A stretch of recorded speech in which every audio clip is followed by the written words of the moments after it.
Try my, okay. Oh, sorry. Yeah, it's, you can go ahead and test out the screen share if you. Okay. I mean, it's. I want to see. Try my, okay. Oh, sorry. Yeah, it's, you can.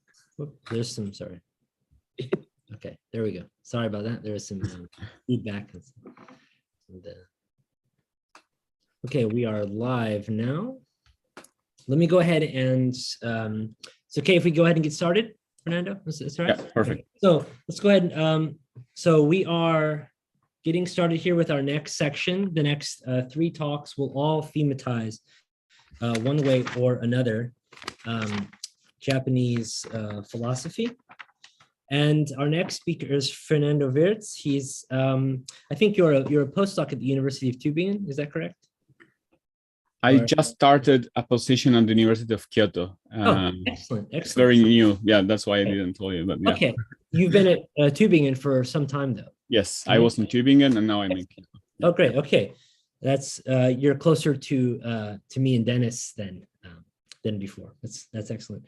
And Fernando has interest in philosophy of myth, intercultural philosophy, German idealism, Japanese and Chinese philosophy, among other topics. And his talk today is the role of myth in Kosaka Mazaki.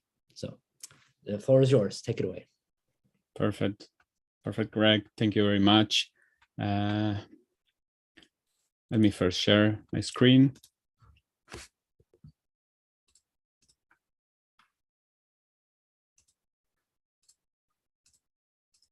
Okay, can you see? Yeah. Okay. First of all, my apologies because I missed the 2 first talks. I was able to follow the 3rd one on YouTube, but yeah, I'm very sorry about that.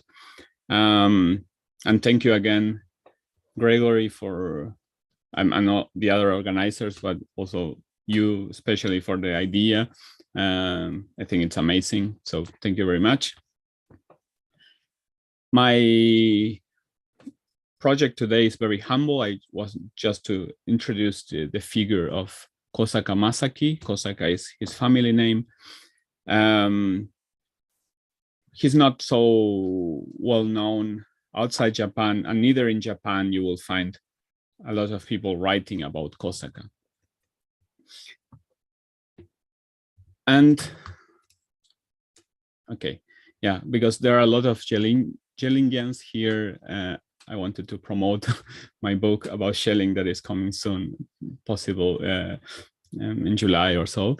So yeah, I don't know if you buy it if you can. These kind of books are very expensive, but at least you can order it through your university library. Okay, thank you. But yeah, because I started writing about Schelling's philosophy and mythology, and now my project is a kind of the concept of myth within Japanese philosophy, especially in the 30s, in the constellation of the Kyoto school. So it's not like I'm doing a reception, studying the reception of Schelling in Japan, but there are many connections, and these authors know Schelling. So I think there is a kind of continuity here. So that's kind of interesting. Okay, I will today very briefly point out why I think it's important, the concept of myth in Japan in the 30s, which is a very political period, 30s, 40s.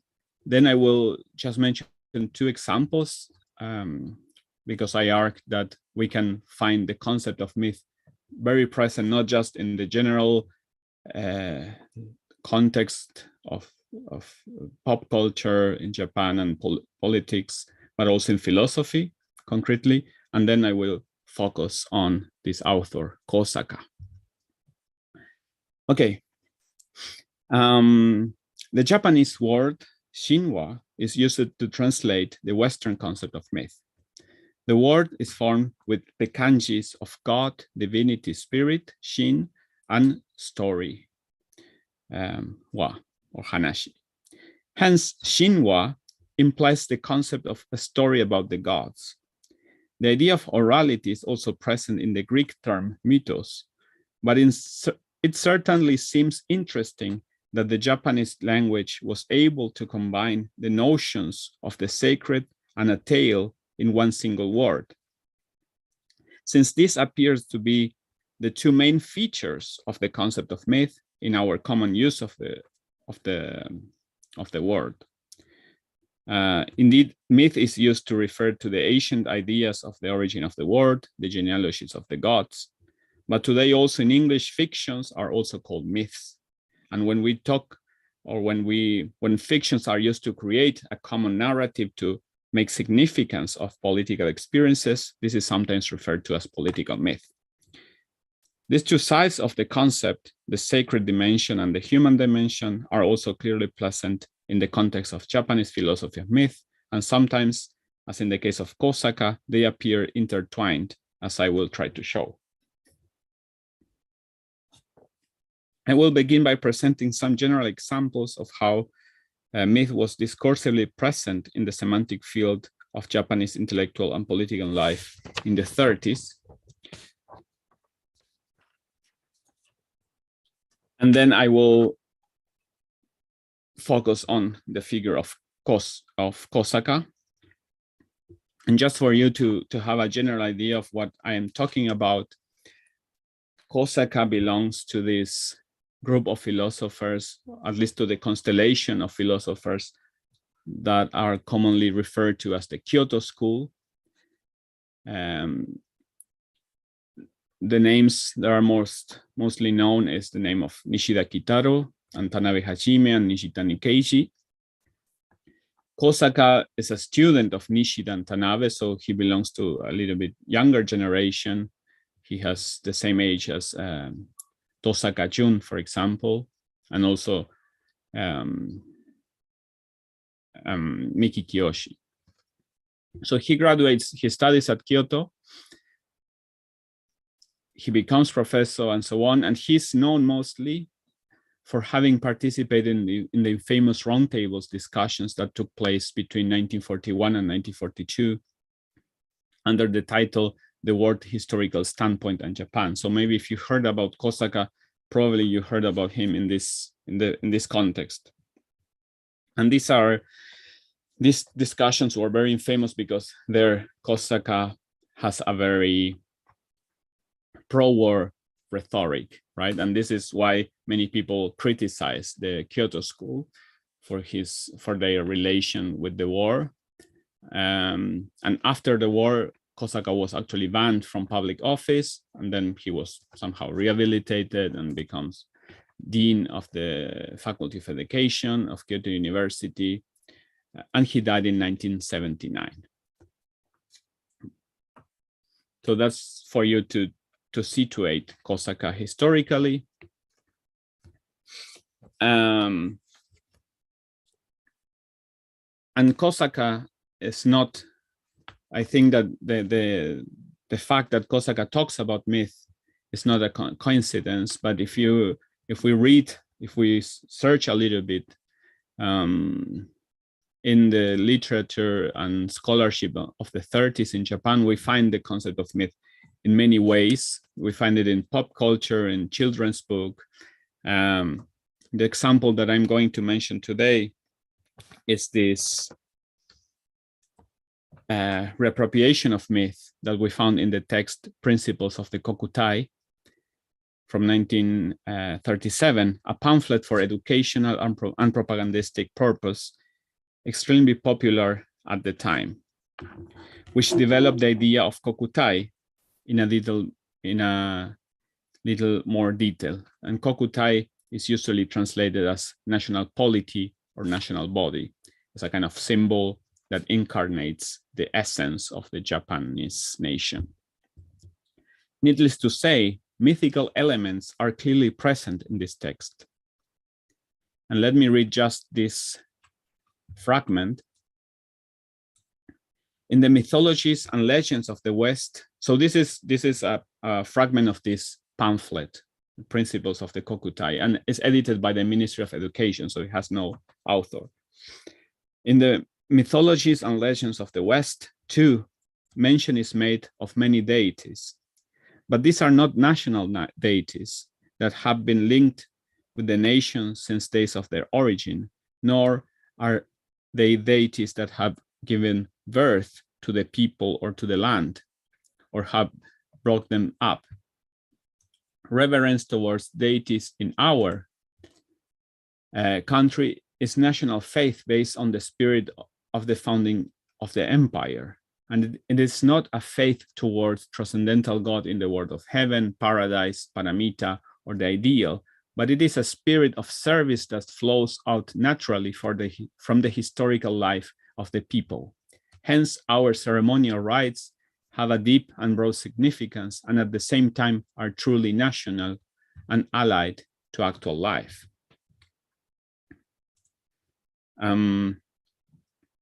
So here it is possible to see that the Ministry of Education considered that there was a difference between Japanese and not Japanese myths. Japanese myths are national myths, and this rhetoric is crucial to understanding the role of myth during Showa. So this self-consciousness of myth, in Japan, the idea of myth refers to, is strongly related to the idea of the emperor, because according to Japanese tradition and Japanese myth, the emperor is a descendant of the gods. And we can see here in this fragment very clearly this idea reflected, that the Japanese myth is a myth that have given birth to the people or the land, right? But I think that we can find also the idea of myth within Japanese philosophy. Japanese philosophers were of the Kyoto school concretely were interested in the question about the origin of nations, what makes up a nation, and they were very interested in these authors that were per se writing about myth. So Durkheim, Fraser, Lévi-Brühl, Malinowski, and so on. Bergson, in his last book, also talks about myth making. So it's not a surprise that we find the concept of myth in these philosophers. Let me give you an example. The first example is Tanabe Hajime, who was the second generation of Kyoto school, student of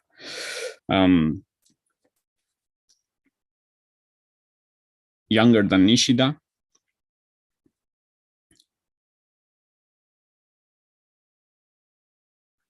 Okay, so in a short 1941 magazine article from Tanabe, The Morality of the State, she shows how the contradiction between the morality of the individual and the universal morality must be mediated by the concrete morality of the state.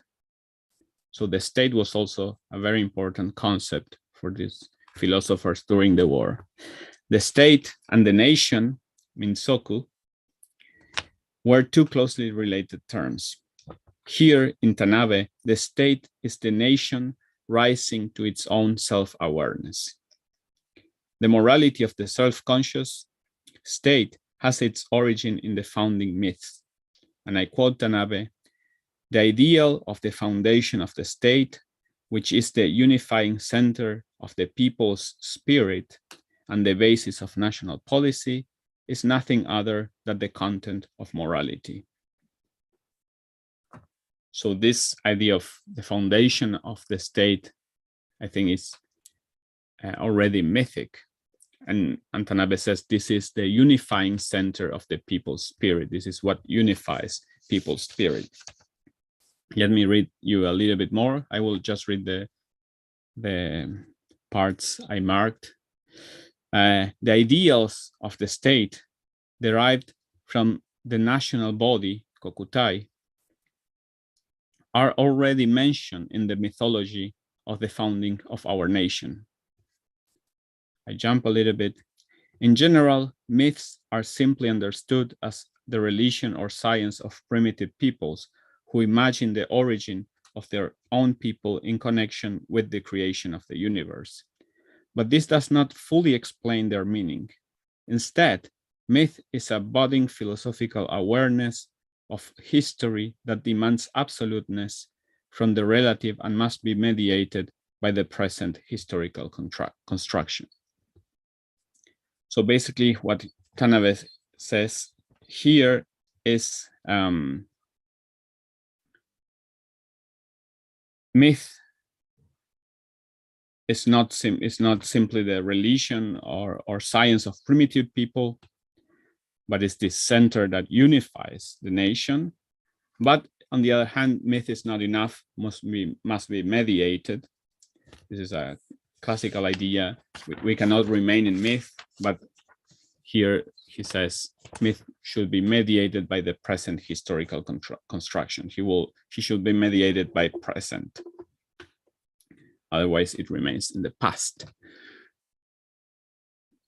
Let me mention one more example before moving to Tanabe, and it's Nishida, so the most famous Japanese philosopher of the 20th century. In a text from 1936, The Standpoint of Active Intuition, he writes, similarly, it is when a nation possesses the significance of self-determination of the eternal now that Gemeinschaft comes into being. Gemeinschaft is what possesses the cultural significance of a nation.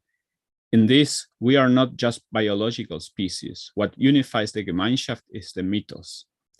It is said that the totem is not necessarily a blood kinship. There is a cultural will at work. So see how Nishida mixes all these terms of his time, the concept of Gemeinschaft that he took from Tönnies, Ferdinand Tönnies, and the idea of totem that he takes from these authors that I mentioned before, or from the ethnography and anthropology. And again, for him, myth appears as the cultural will that is able to unify the community. What unifies the Gemeinschaft is the mythos, he says. So myth was clearly present. So Nishida is not that he writes a philosophy of myth, but he mentions the idea of myth. So it was a concept that was floating in the atmosphere. Okay, so I moved to Kosaka. Kosaka has at least 4 texts that are very important, I think, and show how much he was interested in the concept of myth. The first is The Historical World from 1937, one that is called Myth from 1940, Philosophy of the Nation, and the Philosophy of History and Philosophy of Politics. Today I'm going to focus on the second and the third one.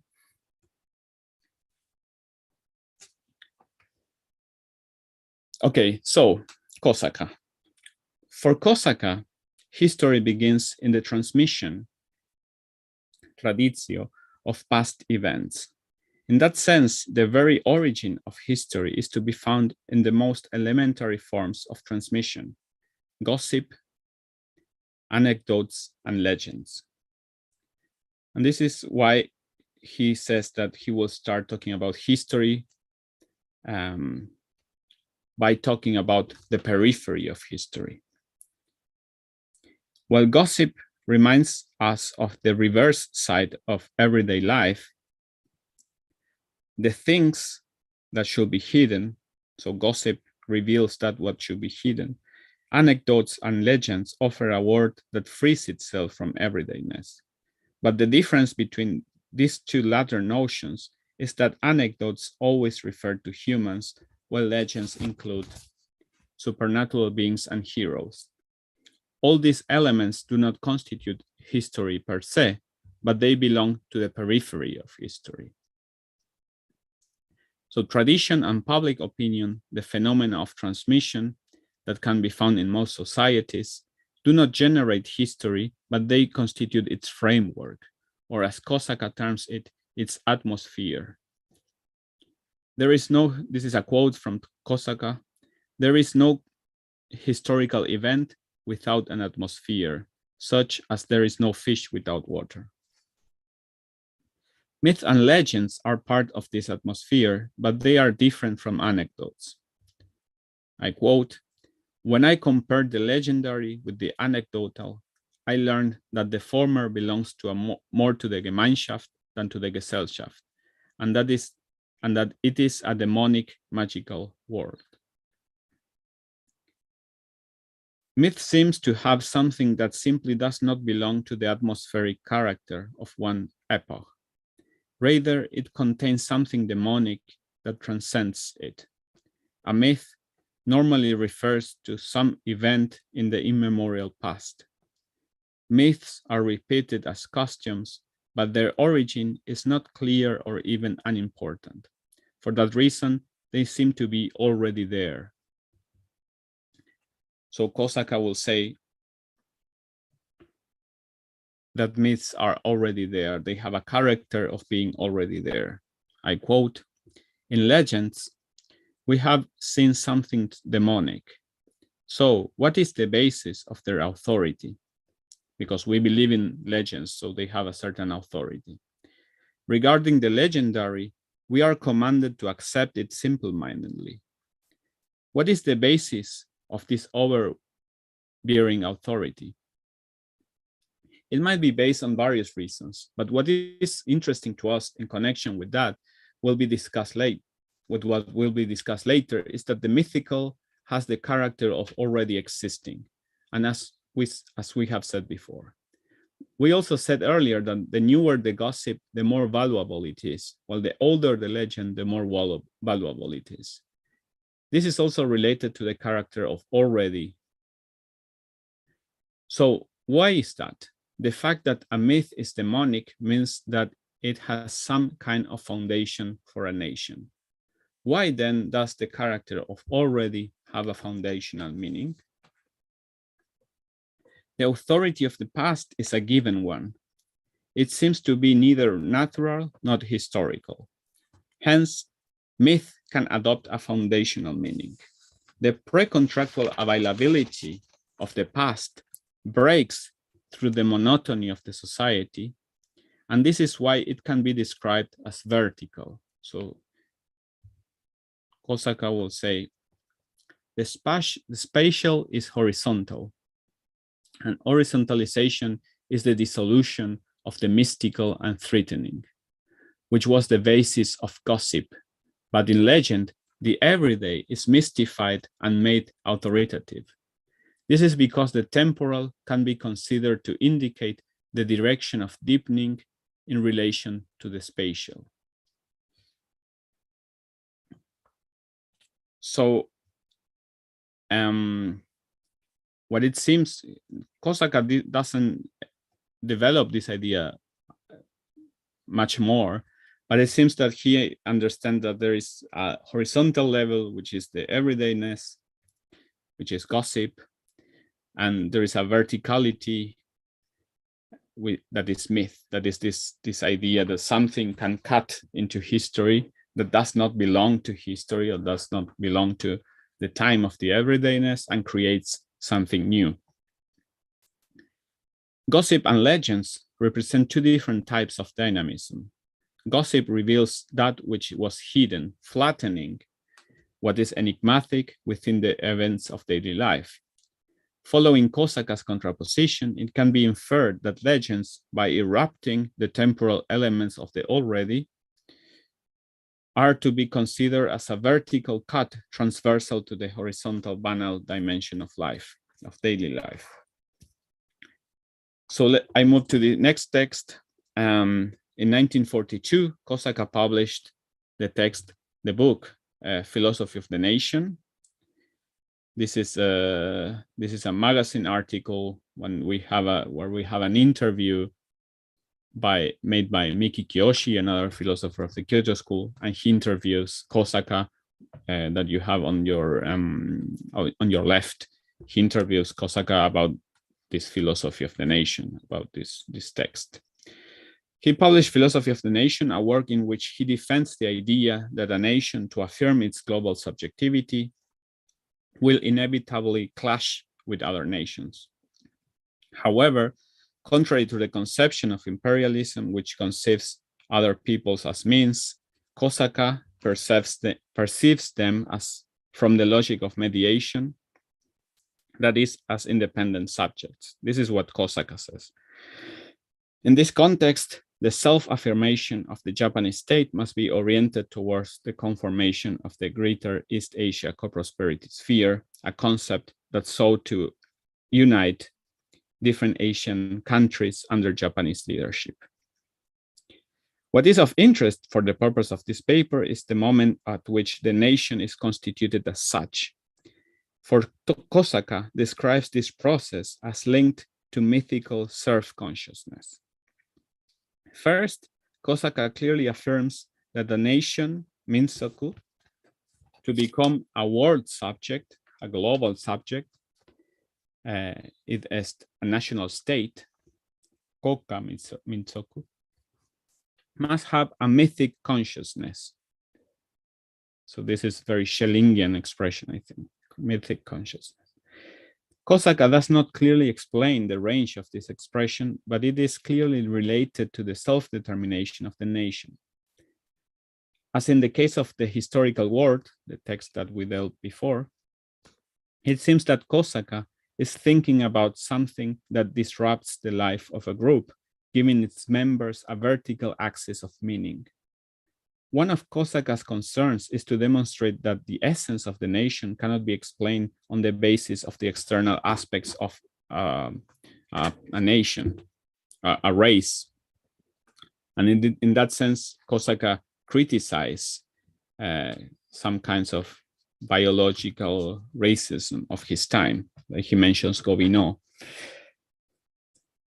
According to Kosaka, it is true that soil and blood, this is he uses this expression, so this is a red flag, constitute a certain material substratum necessary for the formation of the nation, but they are not sufficient conditions.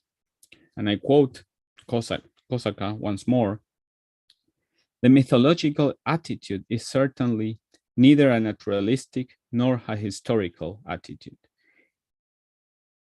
It must have the function of social authority as mentioned above." So naturalistic or historical, he refers to,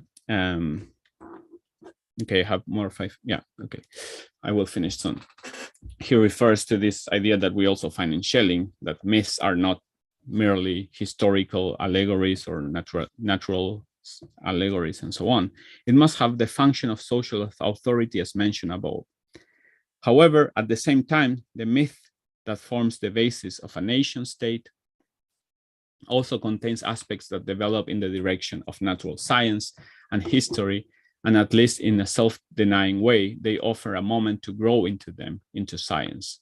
If we are to distinguish lower myths from higher myths, myths from the primitive peoples from myths of nation states, it must be based on whether or not they contain such a self-negating moment. Thus, while myth is absolutely necessary to provide a kind of pre-contractual framework for the formation of a nation, this framework must at the same time offer the possibility of its self-dissolution. That is to say, myth has to be capable of becoming science. This ambiguity of myth has to do with its being inside and outside history. This aspect is, according to Kosaka, the essence of myth. And in that sense, myth must be understood as prehistorical,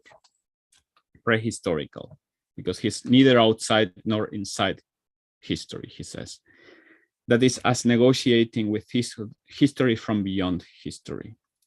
This ambiguity is translated into the difference between public magic and private magic, and I finish with this, where the latter, the private magic, is used for personal and individual purposes, like curing an illness or salvation. In view of this, Kosaka says that even within the most primitive societies, there are disruptive tendencies. Paradoxically, it is these individual tendencies that allow for a universalization of religion, Kosaka recalls that Christianity itself emerged as a religion based on the overcoming of suffering.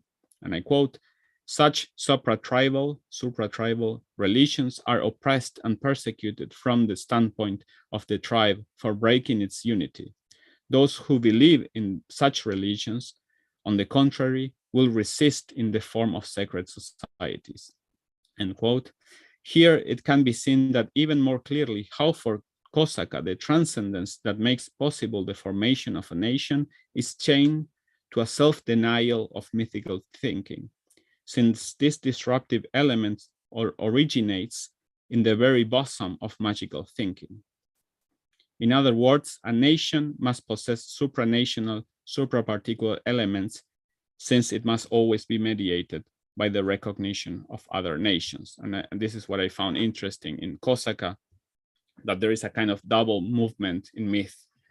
One moment that is the moment of consolidation of community, and one moment that is the self-negation and dissolution of the community.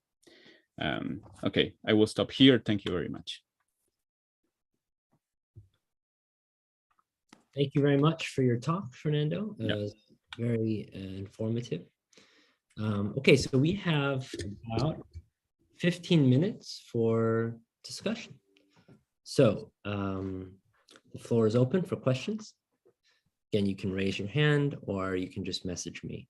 Okay, yeah, Dennis, you have first up.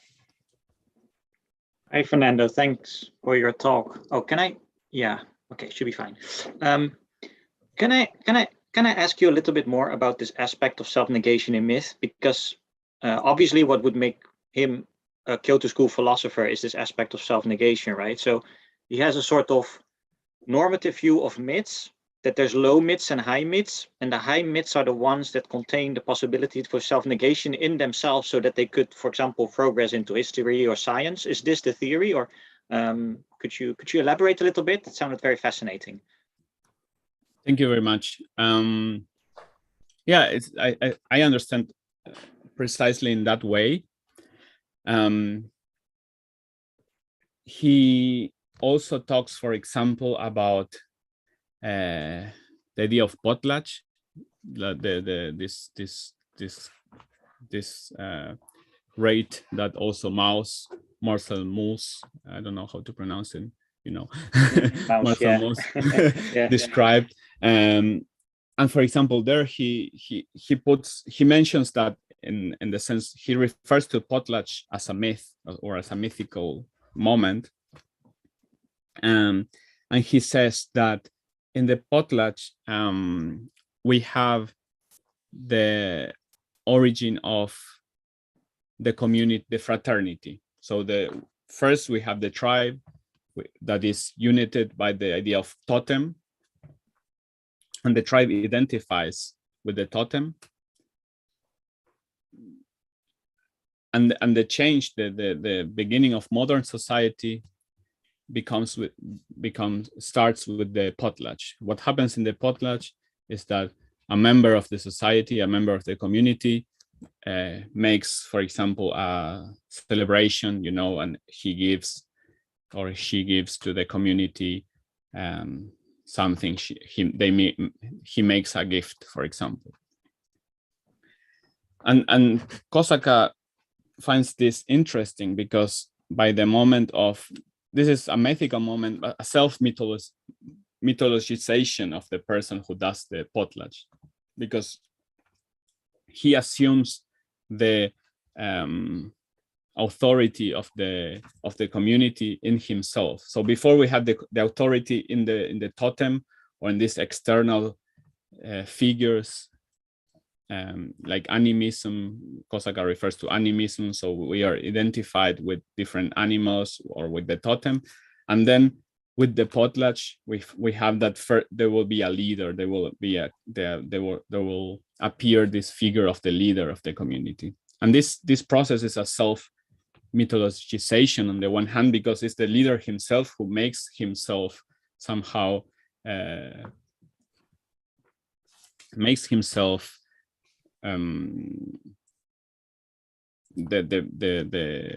vehicle of this authority.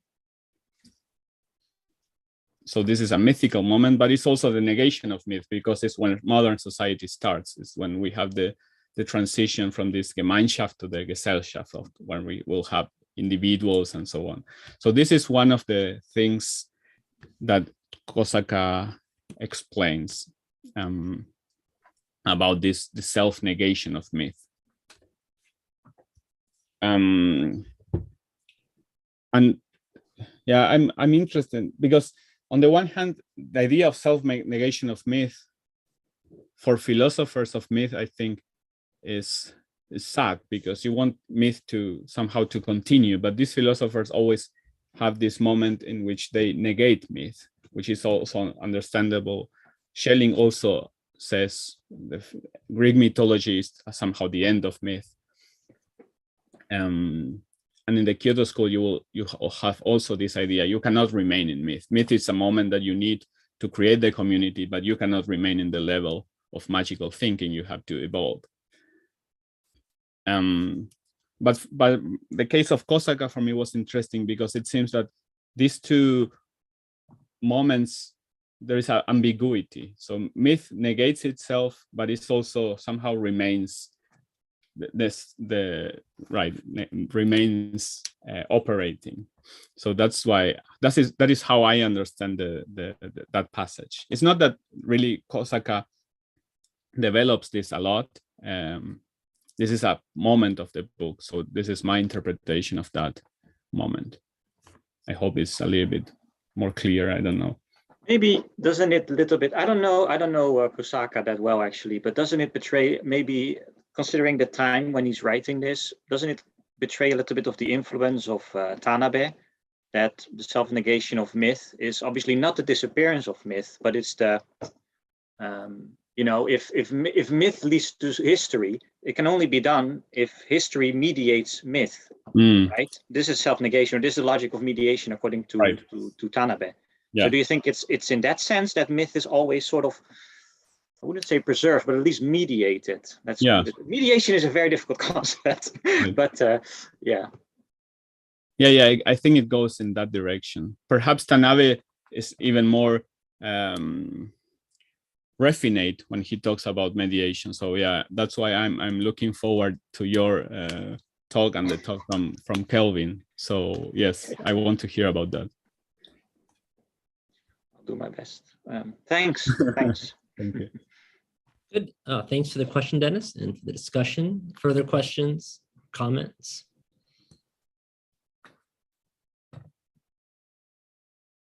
Yeah, maybe I will ask a question. Hi, Fernando. Thanks for your talk. I was just about to ask, perhaps on the relationship between the political dimension in Kyoto School, and also the structure of myth that you've presented. Because it seems to me that when I was reading, for example, Tanabe's writing on the logic of the specifics, it does not seem to me that they are interested in the idea. I mean, they're much more interested in the idea of the political realm, or as sort of the mediation between the human and the absolute nothingness. It can act as in sort of like an agent or like a middle ground that can guide us through the absolute nothingness, or can lead us astray. And so they're focusing on this sort of dialectical character of the state or the political in the writing. And because of that, the passage that you have cited on a PowerPoint seems to me very striking, because it is really a totalitarian in a sense. The rhetoric that is employed is quite totalitarian, and it if anything, it seems to me that quite like pose a stark contrast with what Tanabe has presented in his thinking at the time. So I was curious if you can add some more on that. Yeah, thank you. I was very mean by quoting that specific article, because it's a short article, and it seems that he's writing that completely like immersed in this word rhetoric. it is, yeah, I will agree with you that maybe there is a tension between the logic of the species or the logic of the specific and that article. I mean, your reading is correct, because then Tanabe talks about how the individual has to sacrifice himself for the state. So that article in particular is, I think, very, very problematic. What I'm interested in is to see how myth appears in these authors, and what is the function of myth for these authors. I'm thinking particularly in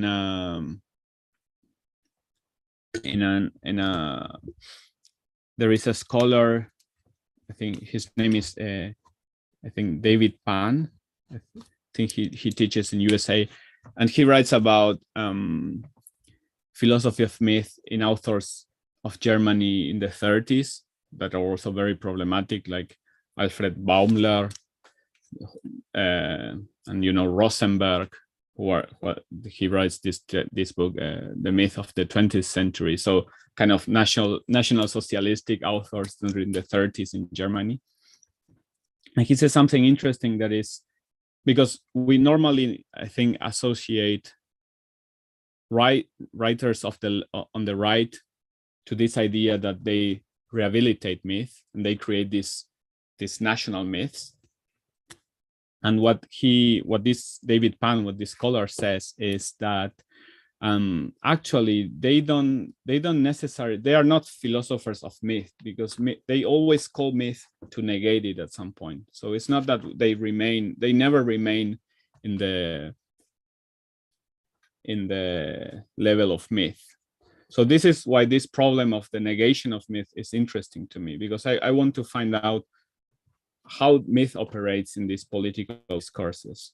If it's really like, if this law applies everywhere, that philosophers or theorists on the right does not, even if they talk about myths, at the end they are not philosophers that really reivindicate this power of myths that you were talking before, when in the discussion with Schelling, I think, that came out, this power of myth to enunciate things differently.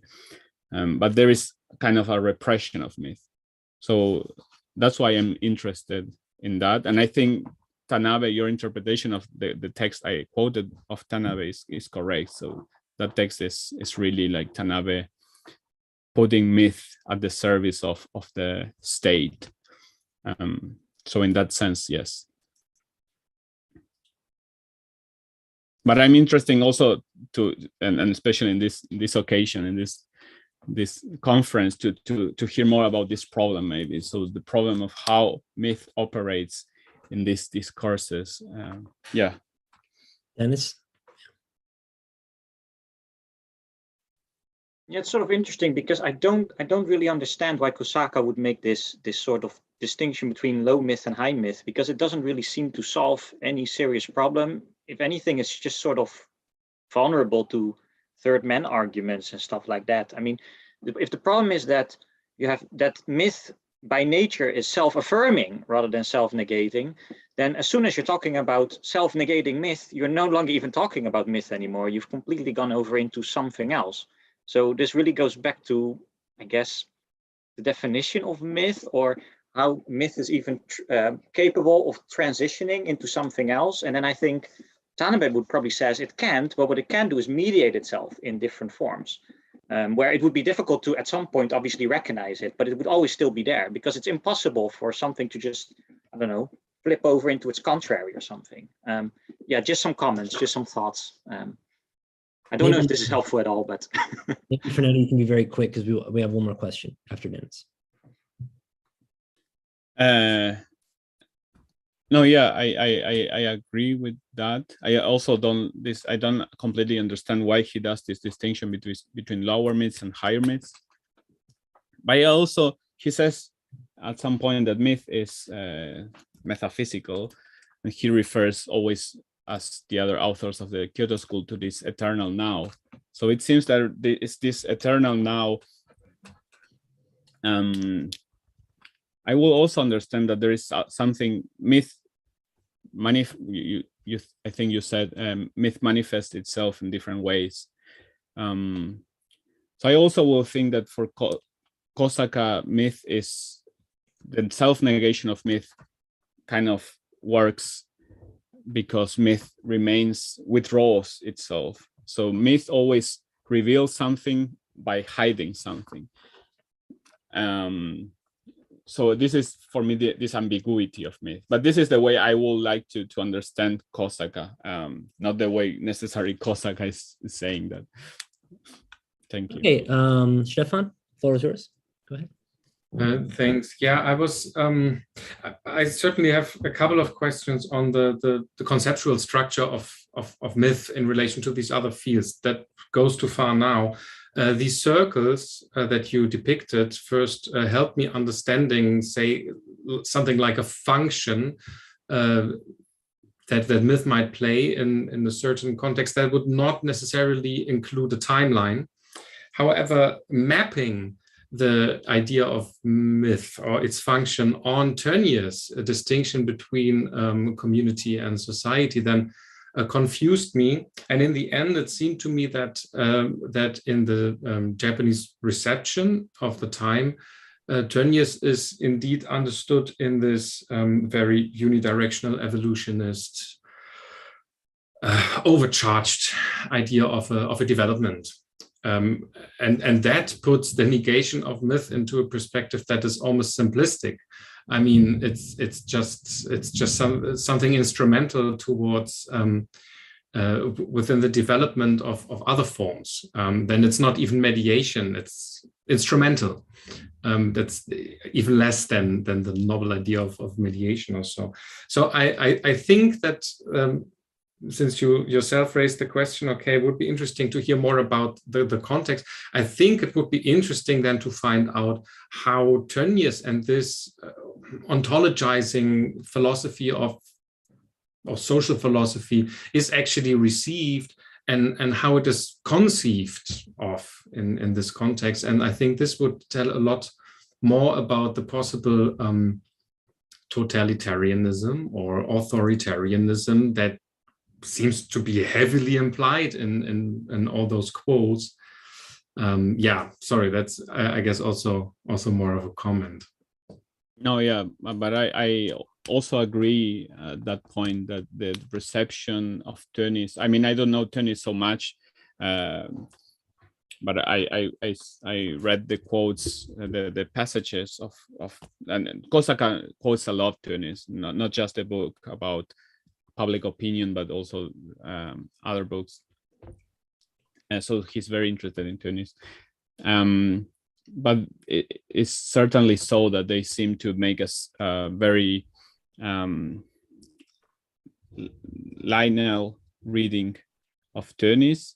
And I also, it's interesting also the quote I put from Nishida, what Nishida uses the word, there is a cultural will at work, he says, cultural will. And this is also Tönnies. So this is also the interpretation of Tönnies about I think, Volkswille or something like that.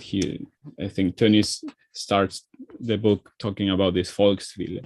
So the Kyoto school has this idea that each nation has a kind of will, or at least in some texts we can find that nuance.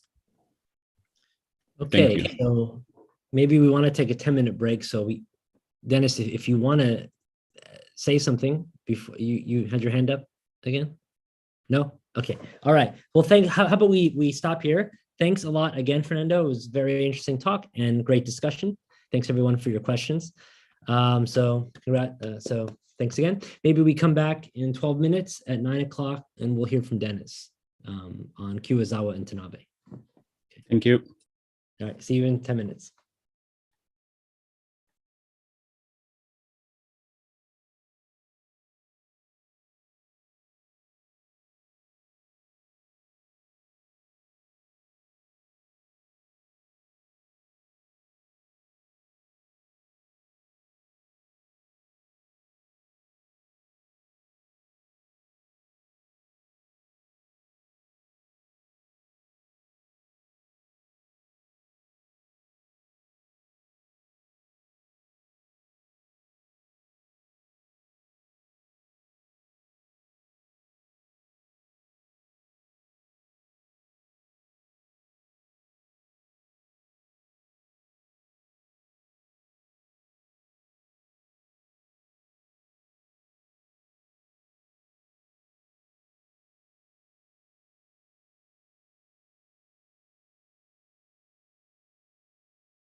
Hi, Kelvin.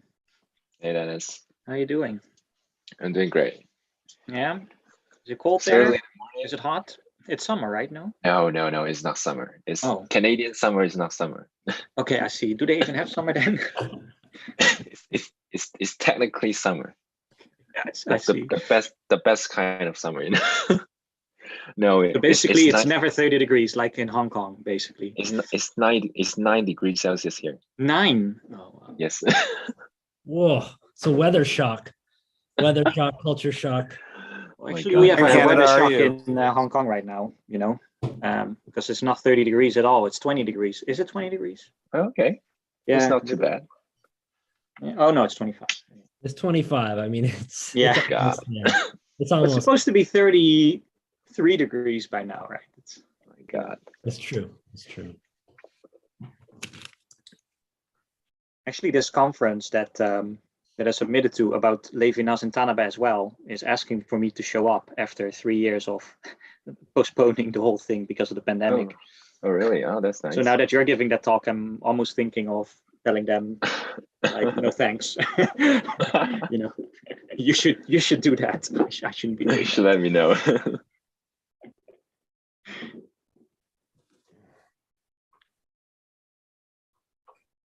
We'll get started in about 1 minute, so I'll just give people another minute.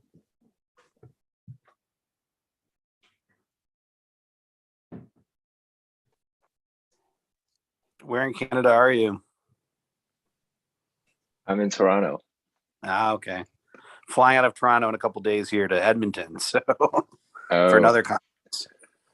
my God, it's so cold here. My God, it's unreal. When you're from Hong Kong, I think it's going to take you a while to adjust. Yeah. Go easy on Yeah. you know, go easy. I'm like, it's spring here. It's nice. I would just have to accept that there's no summer anymore for me. Yeah. This is how I felt when I was in Germany in the summer, coming from the South in the US. I kept waiting. I was, when is summer going to come? I thought spring was just still springing, but summer never came, and I missed it because that was. Anyway, all right. So why don't we get started? It's 9 o'clock. Okay, so our next speaker is Dennis Proy, who's the PhD candidate at Hong Kong University of Science and Technology. So the speaker here from Hong Kong. He is working on Kuwazawa and Japanese philosophy generally. And he should be graduated here in a couple months. Yeah. And so then he'll be Dr. Proy. Okay. So his talk today is entitled Kuwazawa, Tanabe, and the Mythology of Other Power. So it's all yours, Dennis. Thanks, Greg, for the introduction and for the organization. Today's been great already. I really enjoyed the talks, even though I don't know a lot about Schelling, but it's very fascinating what people are discussing. So yes, I'm going to present on Kuwazawa and Tanabe. I wrote my master's thesis on Tanabe and now my dissertation on Kuwazawa. So these are two people I've spent a lot of time with already, probably way too much. And this paper has always also been a sort of attempt at trying to somehow tie them together to relate them to each other because they're 60 years apart and I don't have the impression that Tanabe ever read any Kuwazawa. So what I'm reading to you, what I'm presenting is not the paper itself. I made a summary because obviously I have 30 minutes. So I'm going to do my best to stay within 30 minutes. Here we go. It's 1946, Philosophy as Metanoetics, Tanabe Hajime, the second most prominent philosopher of the Japanese Kyoto school philosophy, writes the following. Buddhism teaches the existence of the Pure Land in the West, over which Amida Buddha holds sway, and for which he prepares everyone to be reborn. This Buddhist belief must, in my view, be taken as a myth of particular local origins. I find no basis for belief in either the Pure Land or the Kingdom of Heaven, nor can I believe in the continuation of a disembodied soul after death. So this is Tanabe, 1946. Okay, 60 years earlier, in 1895, the draft of a skeleton of Philosophy of Other Power. Japanese Pure Land Buddhist philosopher Kuwazawa writes the following. To speak of such things as whether that unfathomable realm, the Pure Land, does or does not have a state or shape, or whether it lies in one particular direction, is similar to blind people appraising colors. When everyone provisionally imagines the unfathomable realm following the inevitable fact of their faith, then whether the unfathomable realm, for example, has a shape or not, can simply be left to everyone's personal opinion. Why do we need to define the unfathomable realm universally and unconditionally at all? We must remember that the effects of conduct are simply unimaginable. So although Tanaban and Kyozawa both develop a philosophy of other power that is based in Pure Land Buddhism, they hold positions vis-a-vis mythology that are diametrically opposed. Whereas Tanaban thinks Pure Land Buddhist mythology only has allegorical value, and allegorical is my word, that's not what he himself says, Kyozawa feels compelled to defend its literal truth. That they develop a philosophy of other power means that they think the self is incapable of reaching enlightenment on its own and can only reach salvation on the basis of a force beyond the known self. That force is, to Tanaban at least, personified or symbolized by the Buddha Amida. So this is the Pure Land, this is the Buddha Amida.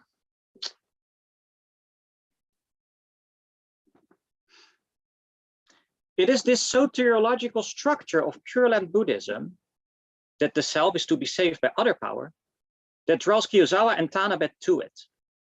In their philosophies of other power, mythology of Pure Land Buddhism is interwoven with the speculative language of Western philosophy, particularly that of German idealism.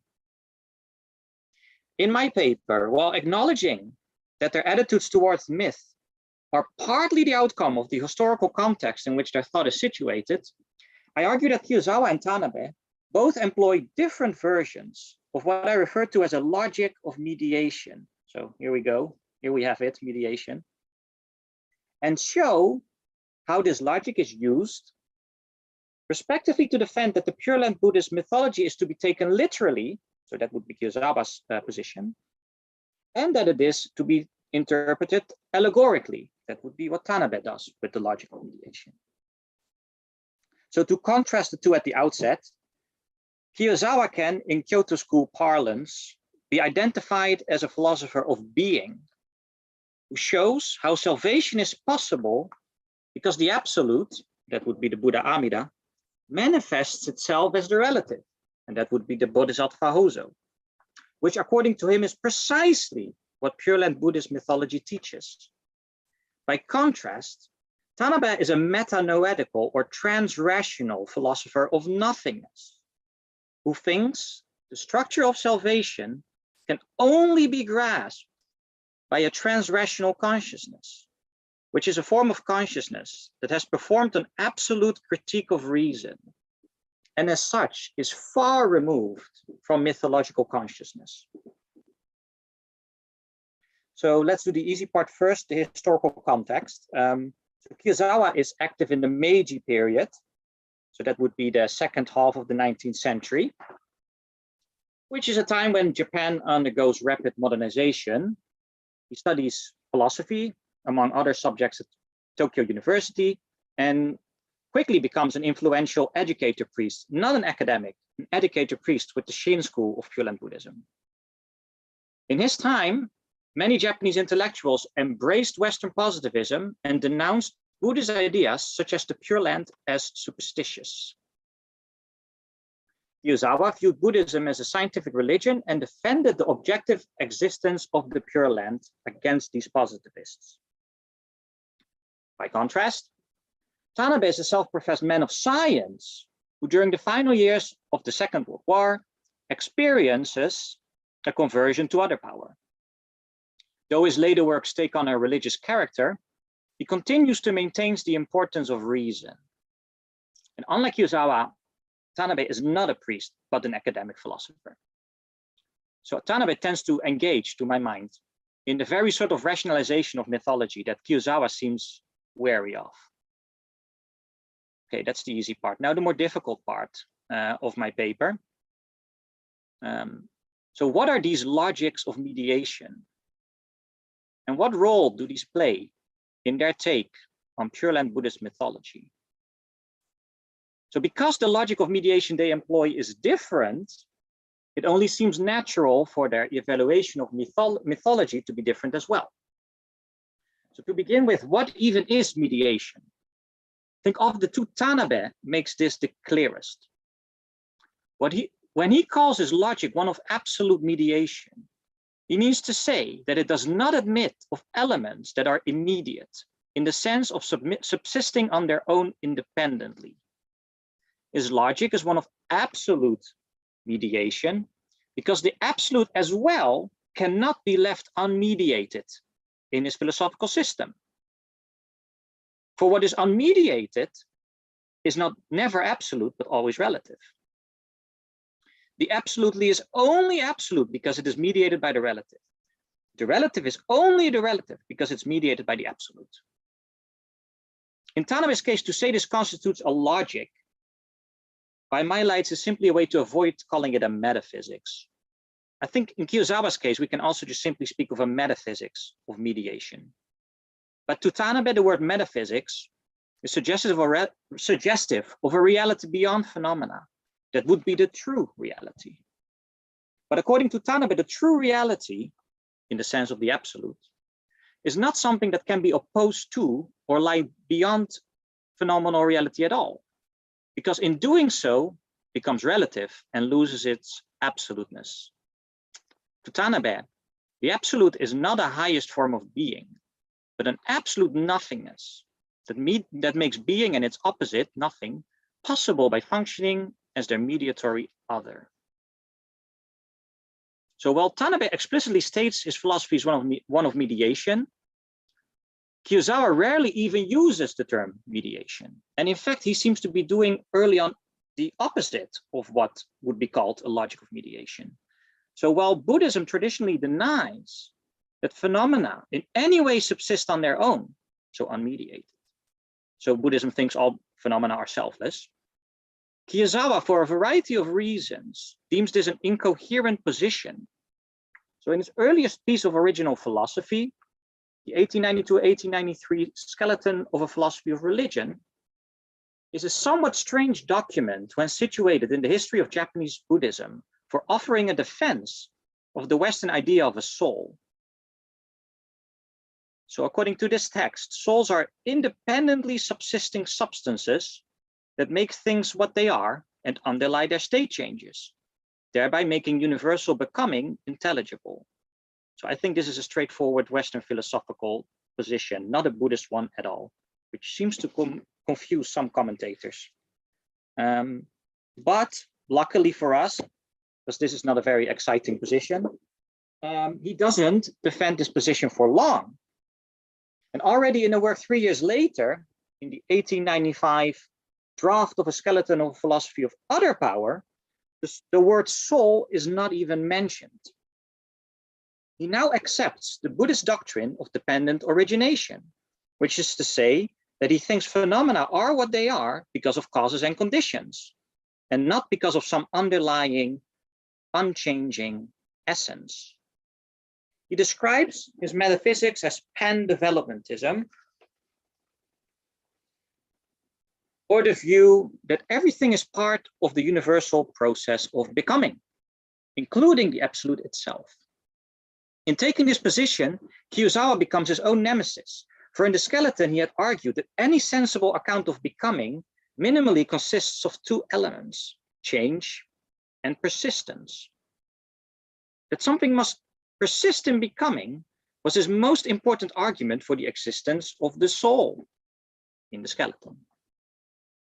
Since dependent origination denies the existence of the soul, to make his pan-developmentism intelligible, he has to come up with an alternative way of accounting for the element of persistence.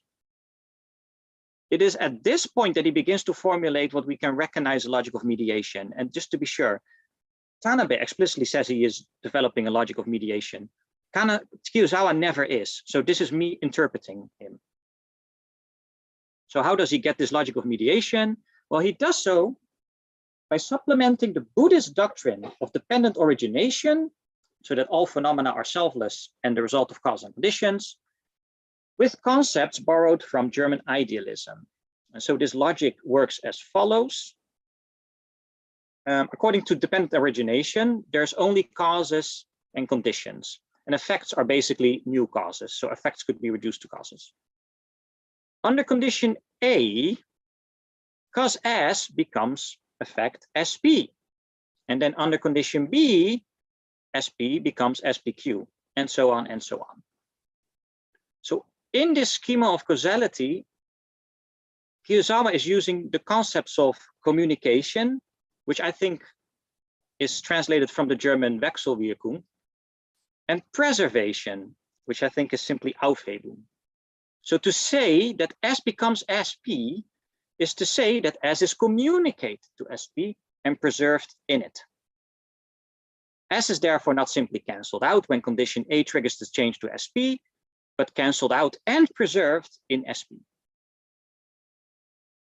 Since S is communicated to all subsequent states of the causal series, that series does not consist of unrelated elements that have nothing in common, but of different elements that do. Because if these would have nothing in common, then you would get the problem that there is no persistence, and he would have to invoke again the notion of substance to explain how these things could be related. But in this case, these three are simply related because S appears in all of them, and that S is communicated to them and all subsequent states, so that we can identify this as a single causal order, not just random stuff happening. Kurosawa argues that for it to be possible for S to be communicated to SP, S and SP must both be selfless.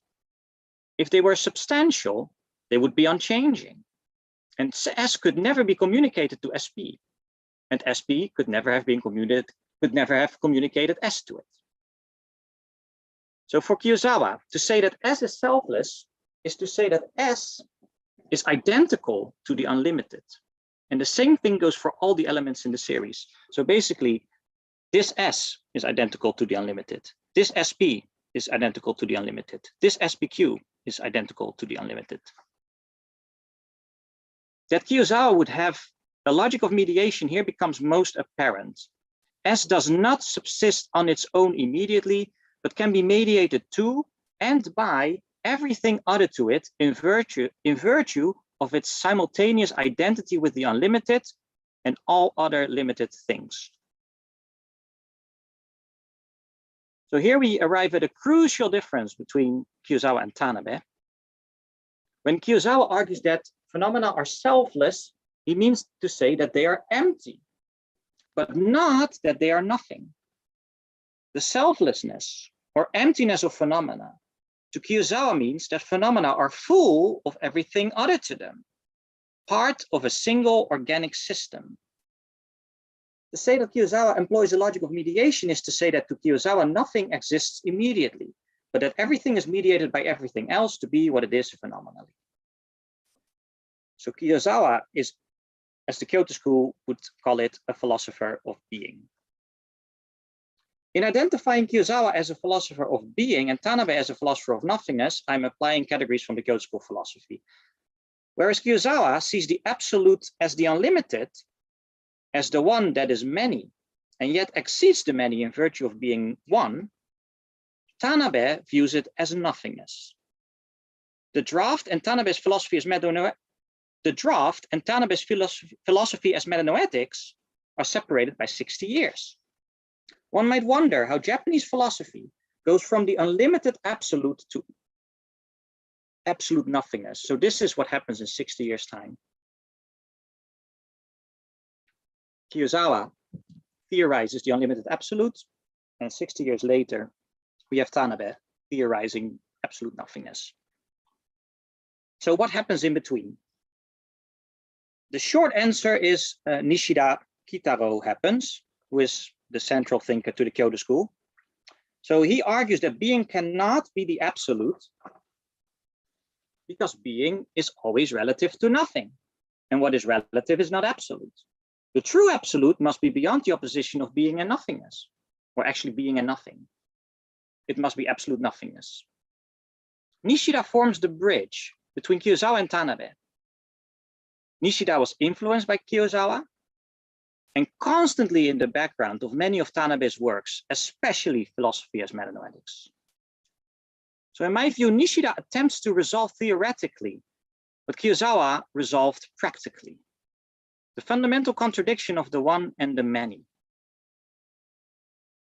As I discussed, in Kiyosawa's metaphysics, every phenomenon is selfless, which is to say that every phenomenon is identical with the unlimited, and in virtue of that, every other phenomenon. This means that the many is the one, something that Kiyosawa expresses using the term soku.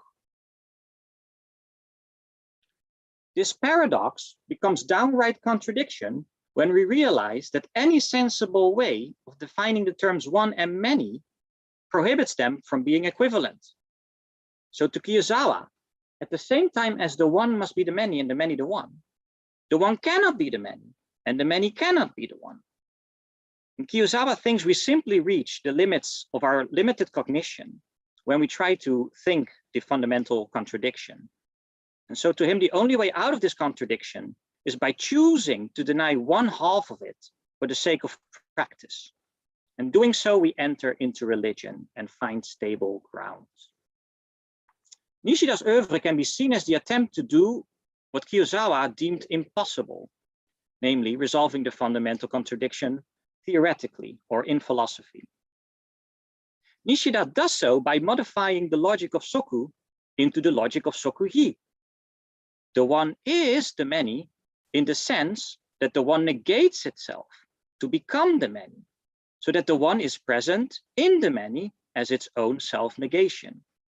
So the change is the understanding of the copula is, which both render as soku, but the way to Kiyosawa, soku simply expresses identity or equivalence, whereas to Nishida, it expresses that the one negates itself to express itself as the many.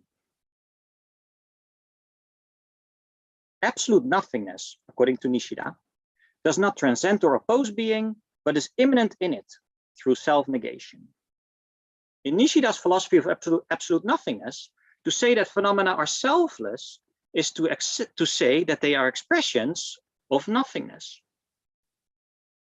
So to Nishida, to be empty does not mean to be full of everything else. It means to be nothing. To Nishida, that the many is the expression of the self-negation of the one means there is a place, what he calls a basho, where the one and the many are contradictorily identical.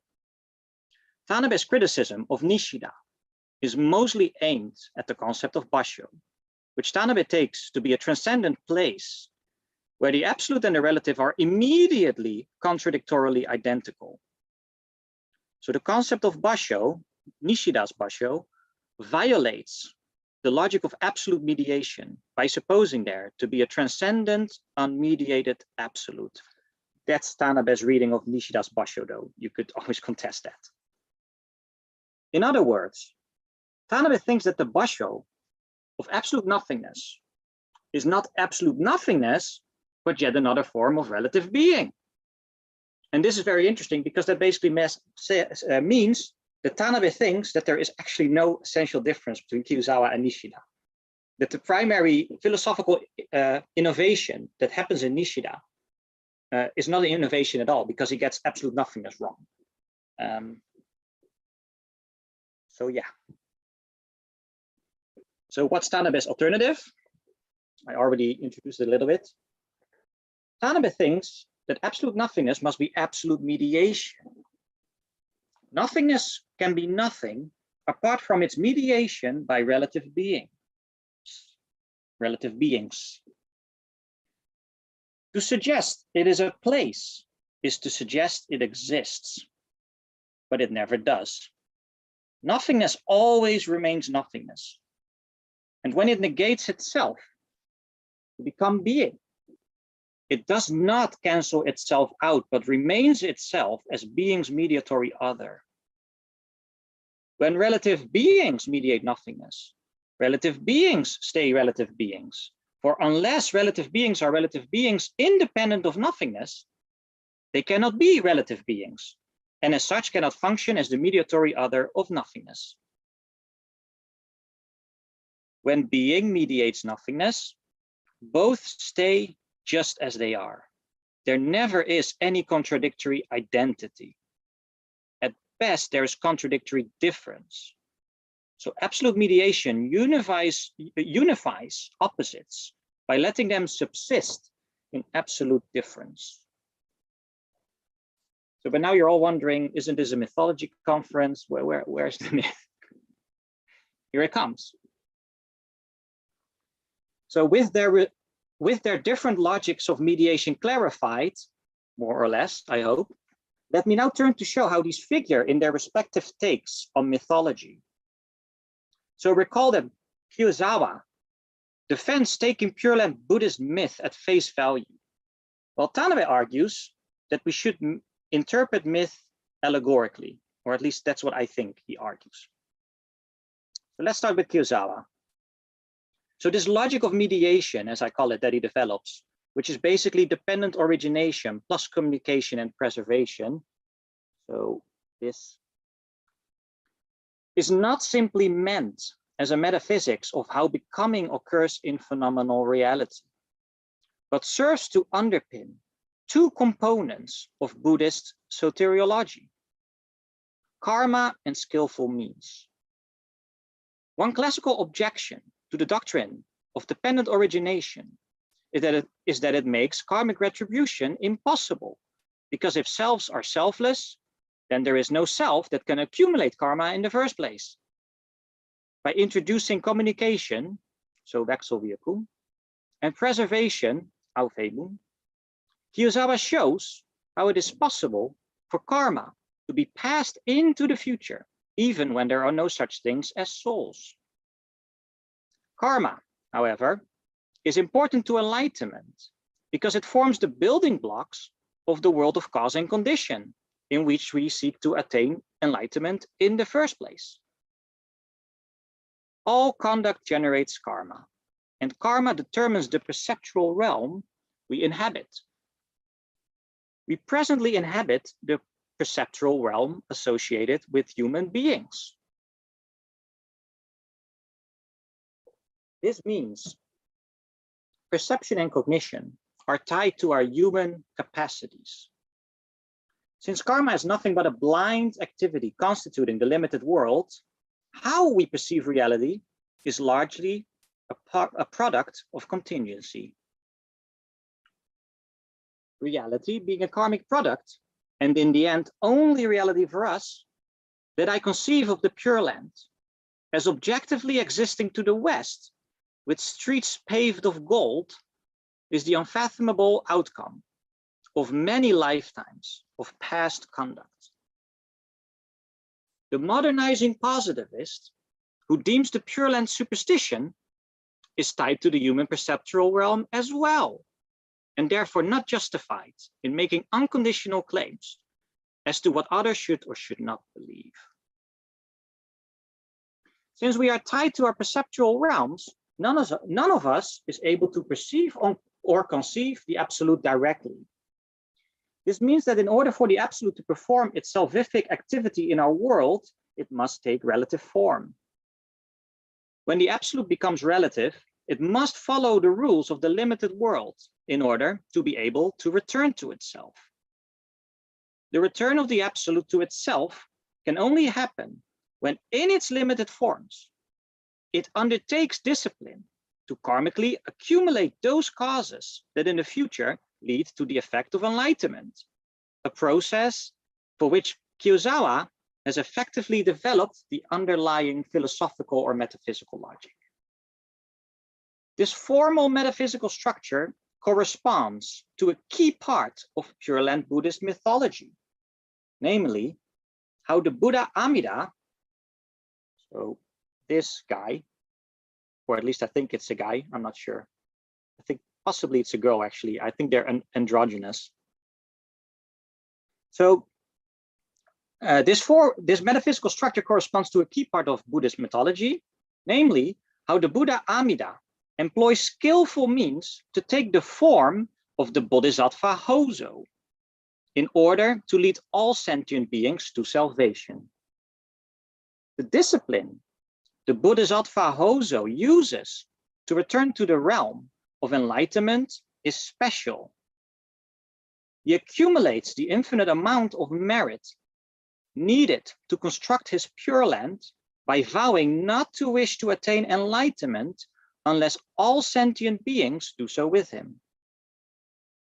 Since the Pure Land Buddhist practitioner knows of the Buddha Amida and his Pure Land, the Bodhisattva Hozo has evidently succeeded in the practice of his vows, meaning the content of those vows have been realized. This means that all sentient beings have been saved beforehand, for otherwise the Buddha Amida could never be the Buddha Amida. So that's Kiyosawa. Now Tanabe, who does not agree with this account of mythology. While Kiyosawa's logic of mediation makes it possible for him to defend the legitimacy of taking the story of the Bodhisattva Hozo and his discipline at face value, Tanabe thinks that taking the story of the Bodhisattva Hozo literally obscures its true philosophical significance by remaining stuck in mere theism. Taken at face value, the myth presupposes beings that transcend us, Buddhas and Bodhisattvas, and perform their cosmic activity in a way that is unrelated to us personally.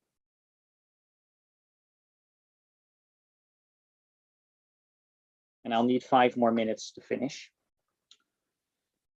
But the absolute is not unrelated to us, because it is the very thing that mediates us through its own self-negation. So it is because absolute nothingness has negated itself that I can be myself. The self-negation of the absolute is the condition for my independence. Since I am independent, I in turn am able to negate myself and function as a mediator for nothingness in this world. Since absolute nothingness negates itself to let me be independent, so it negates itself out of compassion for me, when I negate myself as a response, as the negation of the negation, I become an empty being, capable of realizing compassion among relative beings. To one who has attained metanoetical consciousness, that is, to one aware of his or herself as an empty being that simultaneously mediates nothingness and is being mediated by it, the myth of the Buddha Amida and the Bodhisattva Hozo presents itself as an allegory containing 2 philosophical truths. First, that absolute nothingness is absolute mediation, and second, that salvation functions by means of negative mediation. The myth of the Buddha Amida and the Bodhisattva Hozo is circular. At the same time as sentient beings depend on the Buddha Amida for their enlightenment, the Buddha Amida depends on sentient beings for his enlightenment. In Tanabe's logic of absolute mediation, this simply means that sentient beings cannot be enlightened unless they are mediated by the Buddha Amida, and the Buddha Amida cannot be enlightened unless he is mediated by sentient beings.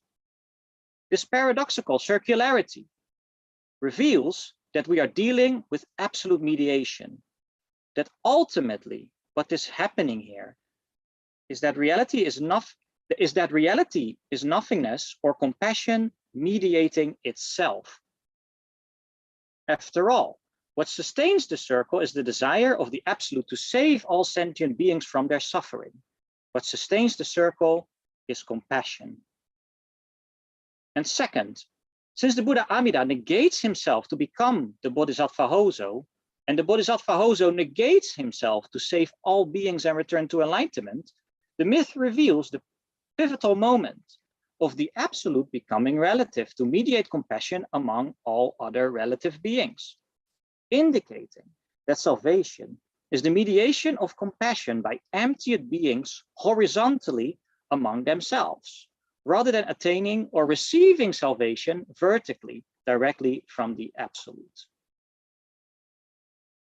All right, to conclude, Kiyosawa develops a logic of mediation so dependent origination plus communication and preservation, in order not only to show how salvation along Pure Land Buddhist lines is metaphysically possible, but also how we are karmically determined beings that perceive and conceive reality in a contingent way, thereby justifying the perception or conception of the practitioner of Pure Land Buddhism of the Pure Land as an objectively existing place.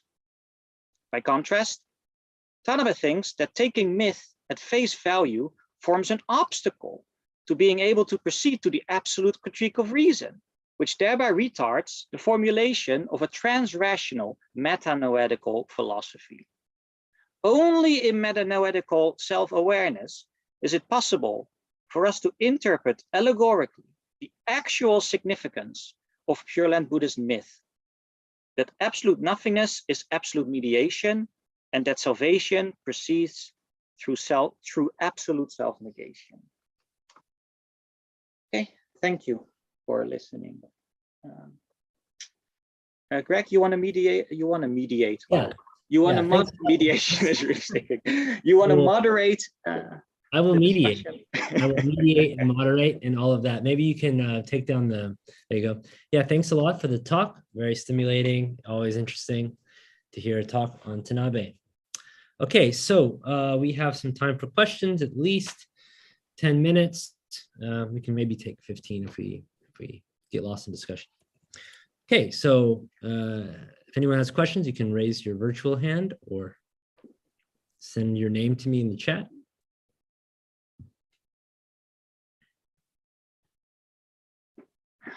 I don't want to ask all the questions. I have a list. I can always bother Dennis later. Yeah, you can. Yeah. Okay, Jesper, please. Hi, thanks for the talk. I'm new to this kind of philosophy, so my question relates to a concept I know mainly from the tradition of classical German philosophy, Romanticism, but also from Niels Bohr, the concept of Wechselwirkung. Yeah. Bohr translates Wechselwirkung into entanglement, and it's used in physics today. And you, if I understood you correctly, you briefly or said that communication, what you meant with communicate, what you mean with means with communication is Wechselwirkung. Was that correct? Yes, exactly. So could you why I'm a bit confused. Wechselwirkung in that tradition is more like interdependency of some sort, complementarity with Bohr and so on. Of course, in some sense, very broad sense, communication. It would be I'm very interested in the term communication for this concept of Wechselwirkung in this tradition. Could you maybe elaborate a bit on that? I find it very interesting. Sure. This is a very tough question. Actually, it's not so tough. It's just that I'm still thinking about exactly how to translate this word in Japanese, and you probably don't know Japanese, so let me elaborate it. But I put it in the chat, by the way. So in Japanese, the original Japanese that Kiyosawa is using is kanden, which is kan means thought, and den means to transmit. So literally, it means to transmit thought. And in his case, in Kiyosawa's case, he's a panpsychist or an idealist, I guess. So basically, reality is made of thought. So when thought is communicated, it's just basically reality communicating, right? And I think that what Kiyosawa is translating as kanden is Wechselwirkung from the German idealist tradition, or you say romantic tradition. But I am not entirely sure. The reason I think Wechselwirkung is,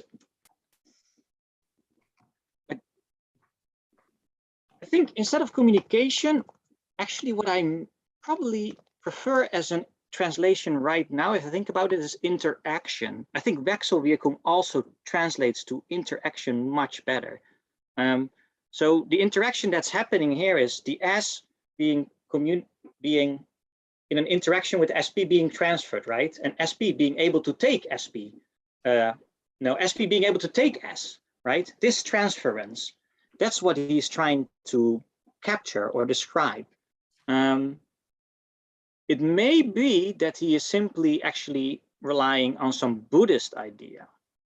But the problem is that the moment when he starts talking about this Kanden and this Hozon, what I translate as Aufhebung, he does it in the context of a discussion of the unity of apperception, which is definitely not a Buddhist idea, right? That's just very clearly a German idealist. So that's why I've been puzzling. I've been sort of puzzling. I've been trying to figure out this Kanden. What is the original in the German idealist tradition? And now I think it's Wechselwirkung. But if you think that actually it's something else that you recognize, please do enlighten me, because I'm really at a loss here myself, actually.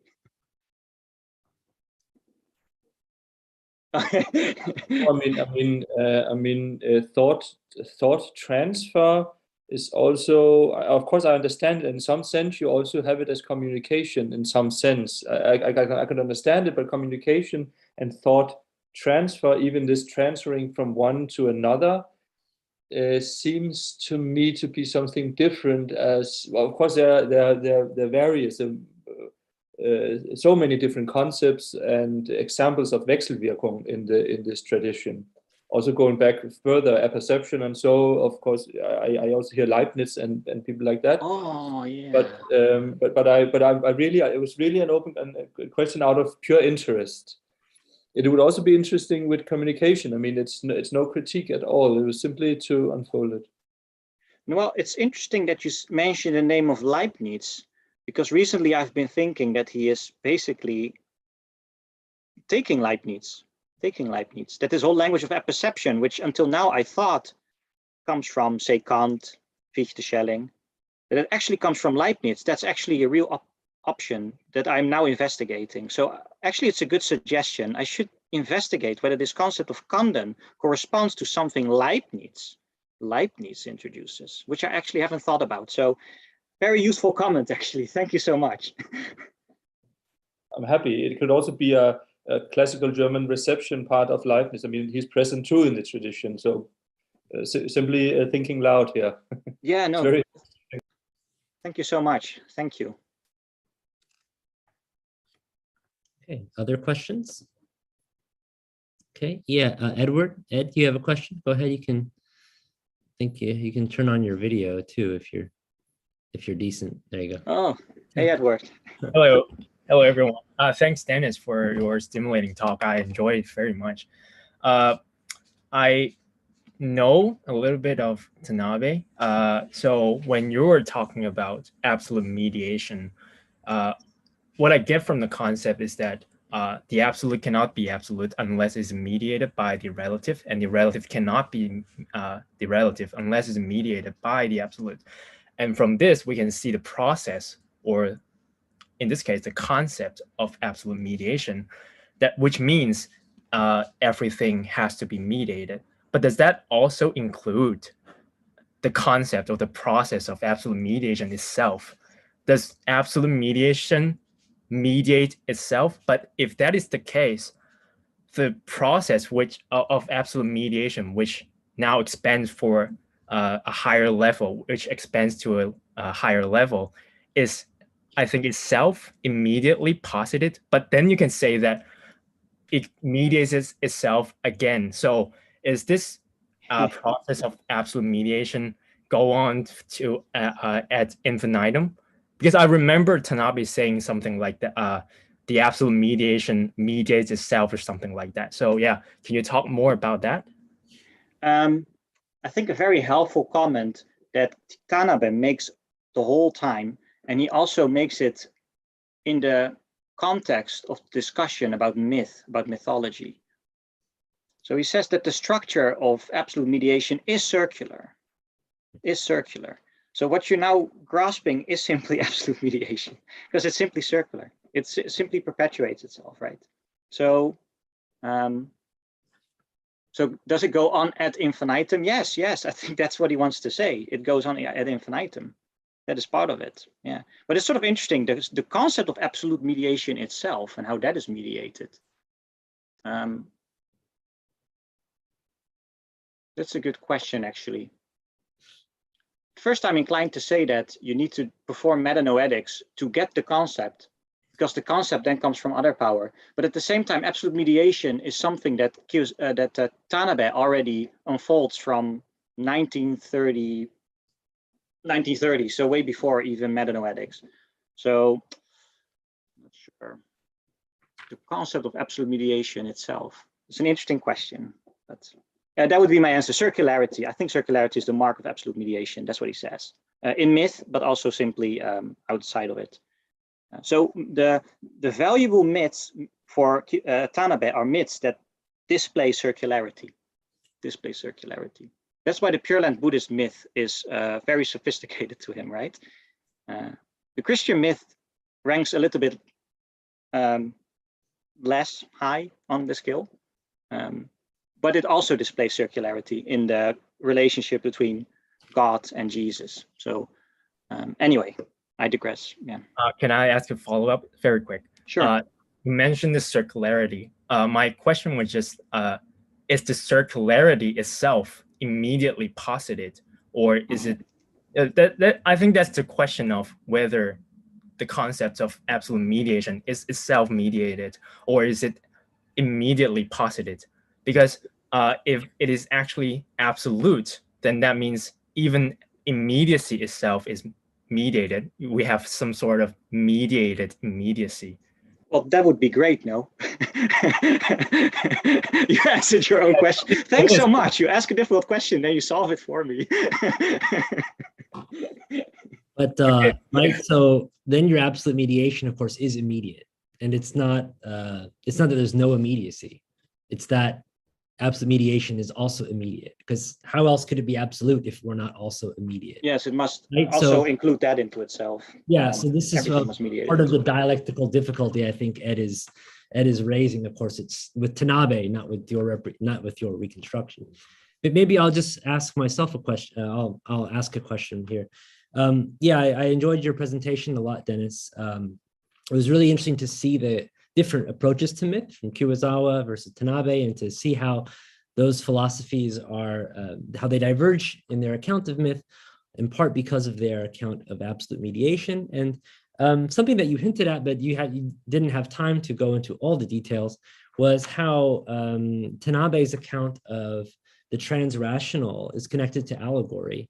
It's something I've been thinking about, that in Tanabe's philosophy of reason, what it does, right, is that it points beyond itself to the trans-rational, and so the concepts become allegories. I think he quotes Goethe, right?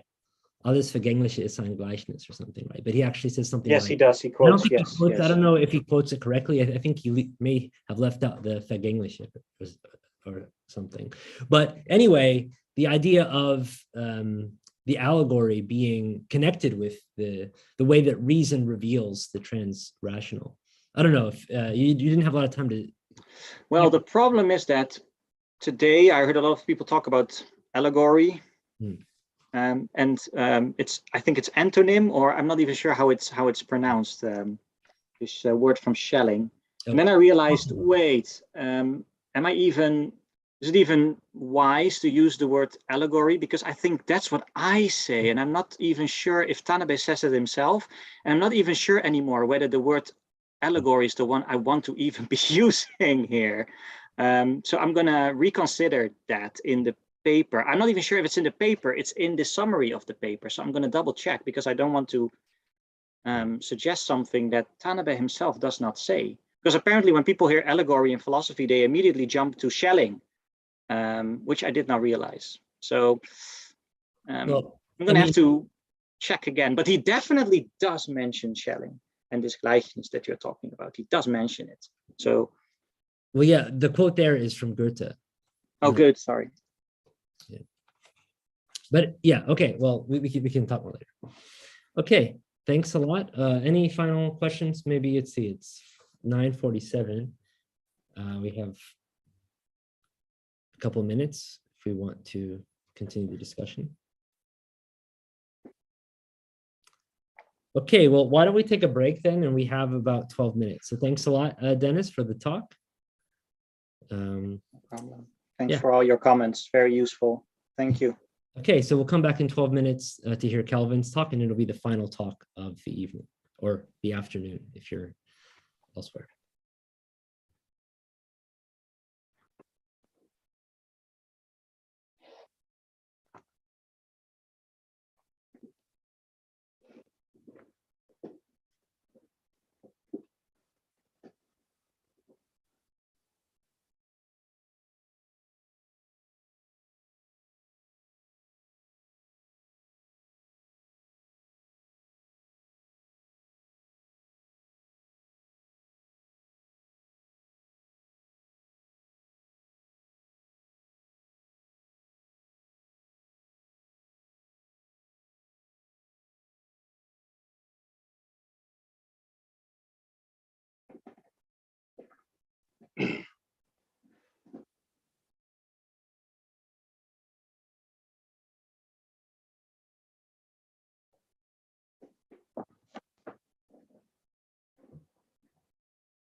So we are shortly coming to our very final speaker of our first day. Thanks to everybody who stuck with us and hung around and engaged and listened to the talks. I know it's a lot. It's a lot to sit through all these Zoom talks. So we're almost there.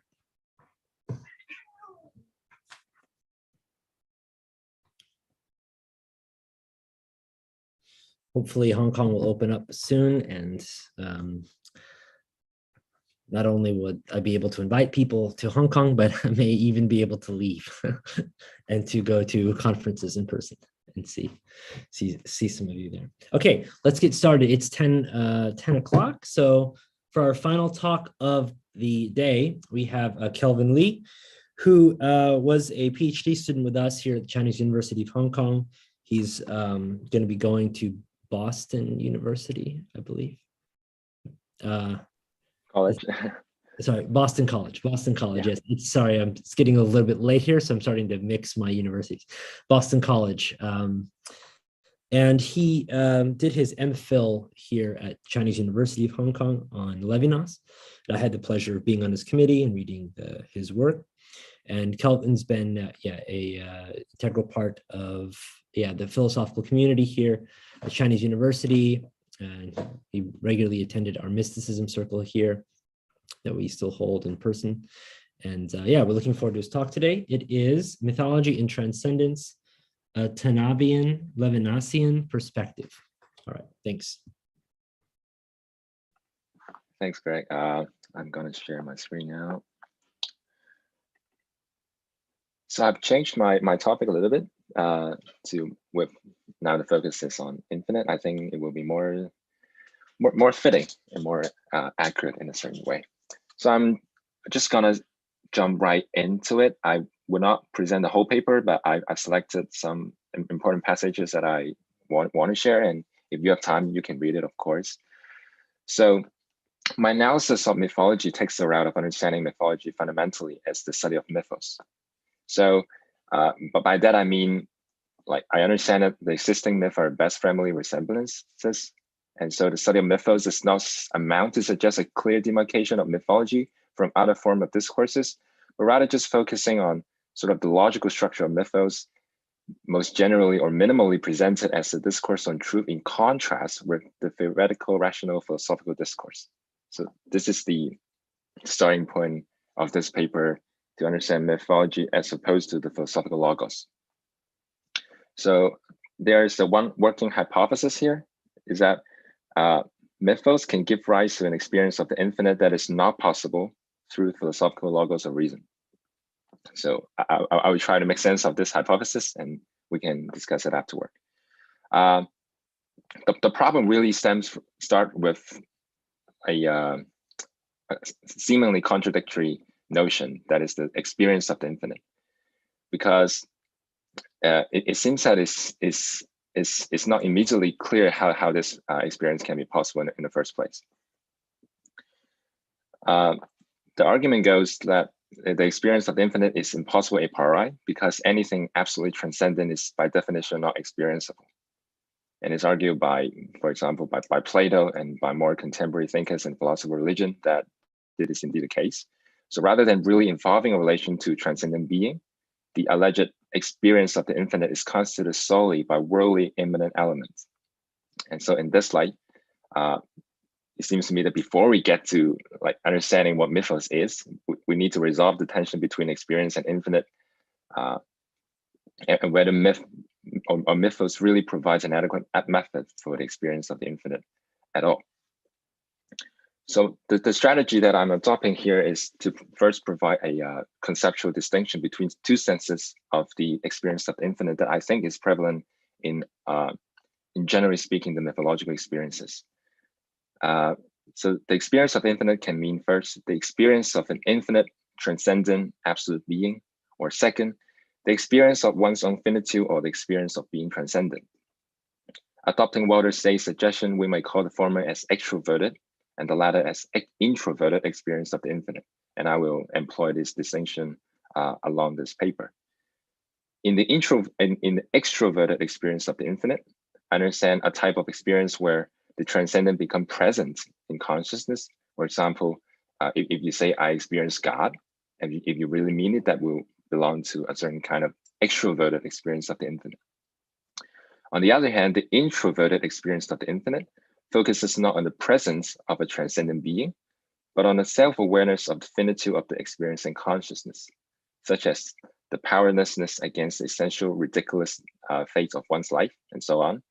And this type of experience of the infinite is more commonly found in Buddhist tradition or other Oriental religion. So while these two meanings are often intertwined with each other, as I've just said, in mythological experiences, and in some cases, religious experiences as well, there's also a significant difference that I think would be important for us. And that is, it would seem plausible, at least in the first glance, that someone can have the experience of being transcended without actually perceiving anything transcendent, leading to the more general argument that there can be an introverted experience of the infinite without an extroverted experience of the infinite. But how does it actually mean to have an experience of being transcended? And can we still speak of an experience of the absolute without the relation to anything truly transcendent? In other words, can introverted experience of the infinite truly be an experience of the infinite without being accompanied by an extroverted experience of the infinite? A proper response to this challenge would obviously require more than a conceptual distinction, and yet such a distinction would allow us to make sense of the intricacy between different conceptions of the experience of the infinite that will be examined in the following sections. So I start by examining the sort of quote solution that Nishida would provide us. One of the more robust responses to the problem of the experience of the infinite is to approach the question or the idea of infinite with a philosophical twist as absolute nothing, a tactic that is present in Nishida's work. In the following analysis, I will reconstruct two strategies to justify the possibility of both the extroverted and the introverted experience of the infinite that spring from Nishida's philosophy of absolute nothing, pure experience, and the logical place developed in his early and middle period. So I will skip how Nishida developed the absolute to absolute nothingness that I think some speaker previously have already mentioned. So unlike the idea of being, which in classical Western philosophical tradition is taken as the absolute, absolute nothing is absolute indeterminate and implicit. And in virtue of its indeterminateness, it transcends every determination and difference. It is neither being nor non-being. It, quote, not only negate all being, but also negate nothing. The absolute is absolute nothing qua radical negation. It is absolutely undifferentiated to the point that even the concept of undifferentiated cannot be applied. Now, if absolute nothing is absolute indeterminacy and radical negation, how can one arrive at absolute nothing without thereby solidifying into something? For the early Nishida, the solution lies in the idea of pure experience. Pure experience in this regard explains both the possibility as well as the pathway, and indeed the only pathway, from the subjective consciousness toward absolute nothing. Here I quote, "What we usually refer to as experience is usually authorated with some sort of thought. So by pure, I'm referring to the state of experience just as it is without the least addition of deliberative discrimination. In this regard, pure experience is identical with direct experience. When one directly experiences one's own state of consciousness, there's not yet a subject or an object, and knowing and its object are completely unified."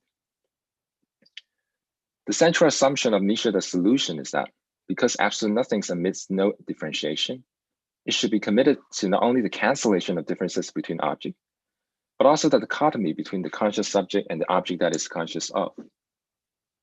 And since concept and languages are the source of differences, the experience of absolute nothing must be pre-linguistic and pre-conceptual.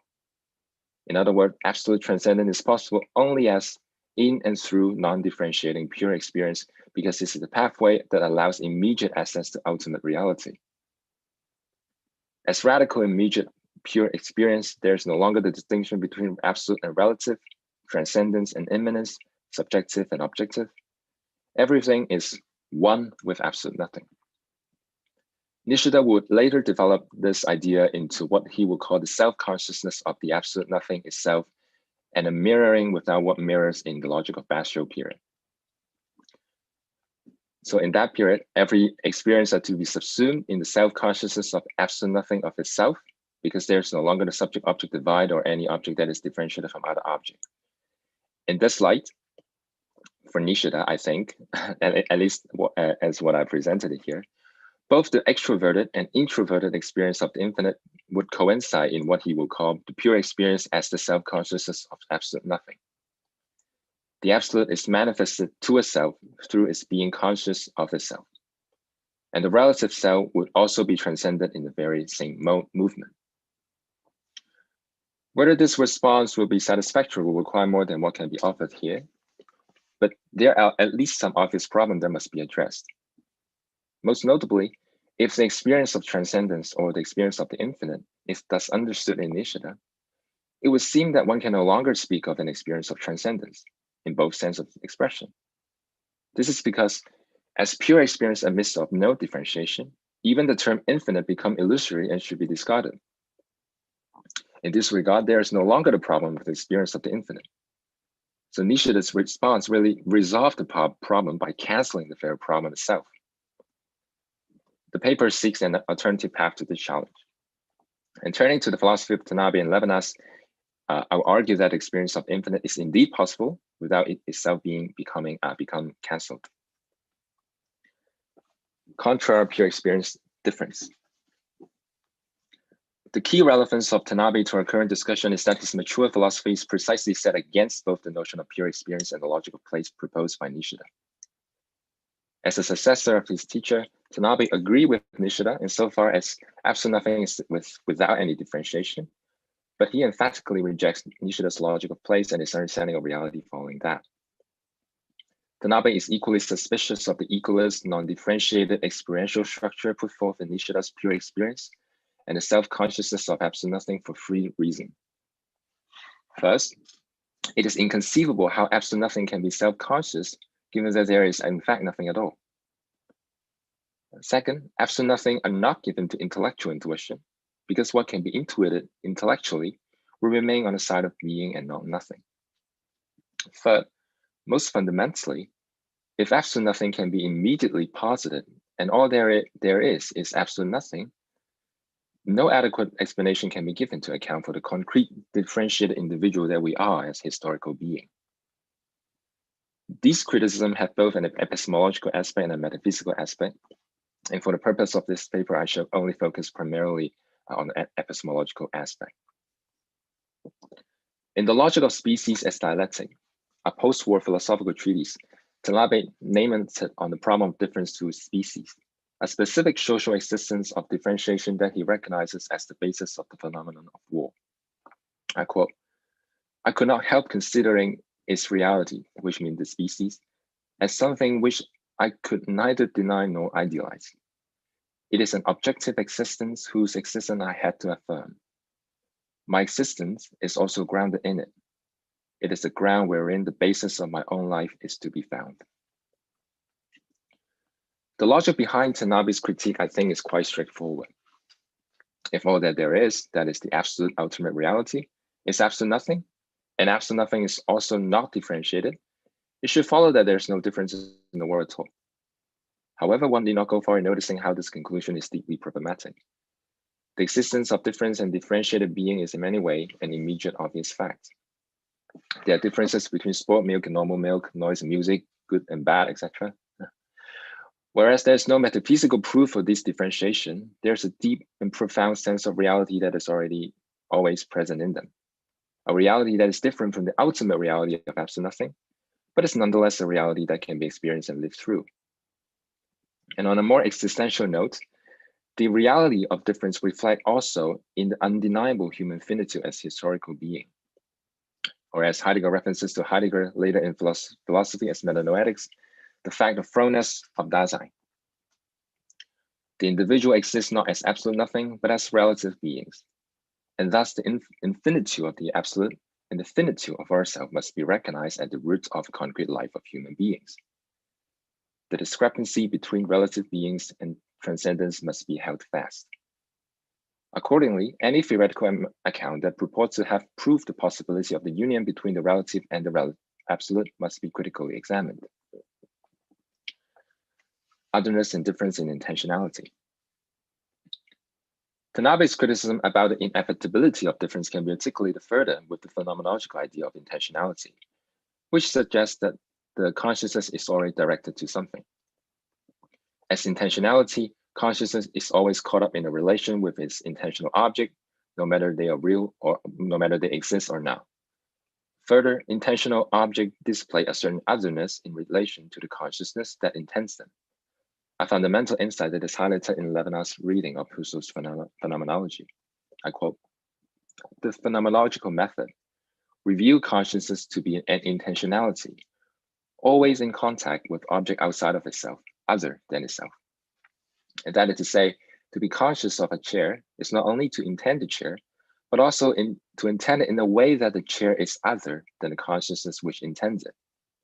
While it is true that the otherness of the chair is often not a thematic focus of our intentional experiences, that is to say, in normal circumstances, I simply look at the chair without thinking that it is different from me, the chair is always implicitly presented as other to me.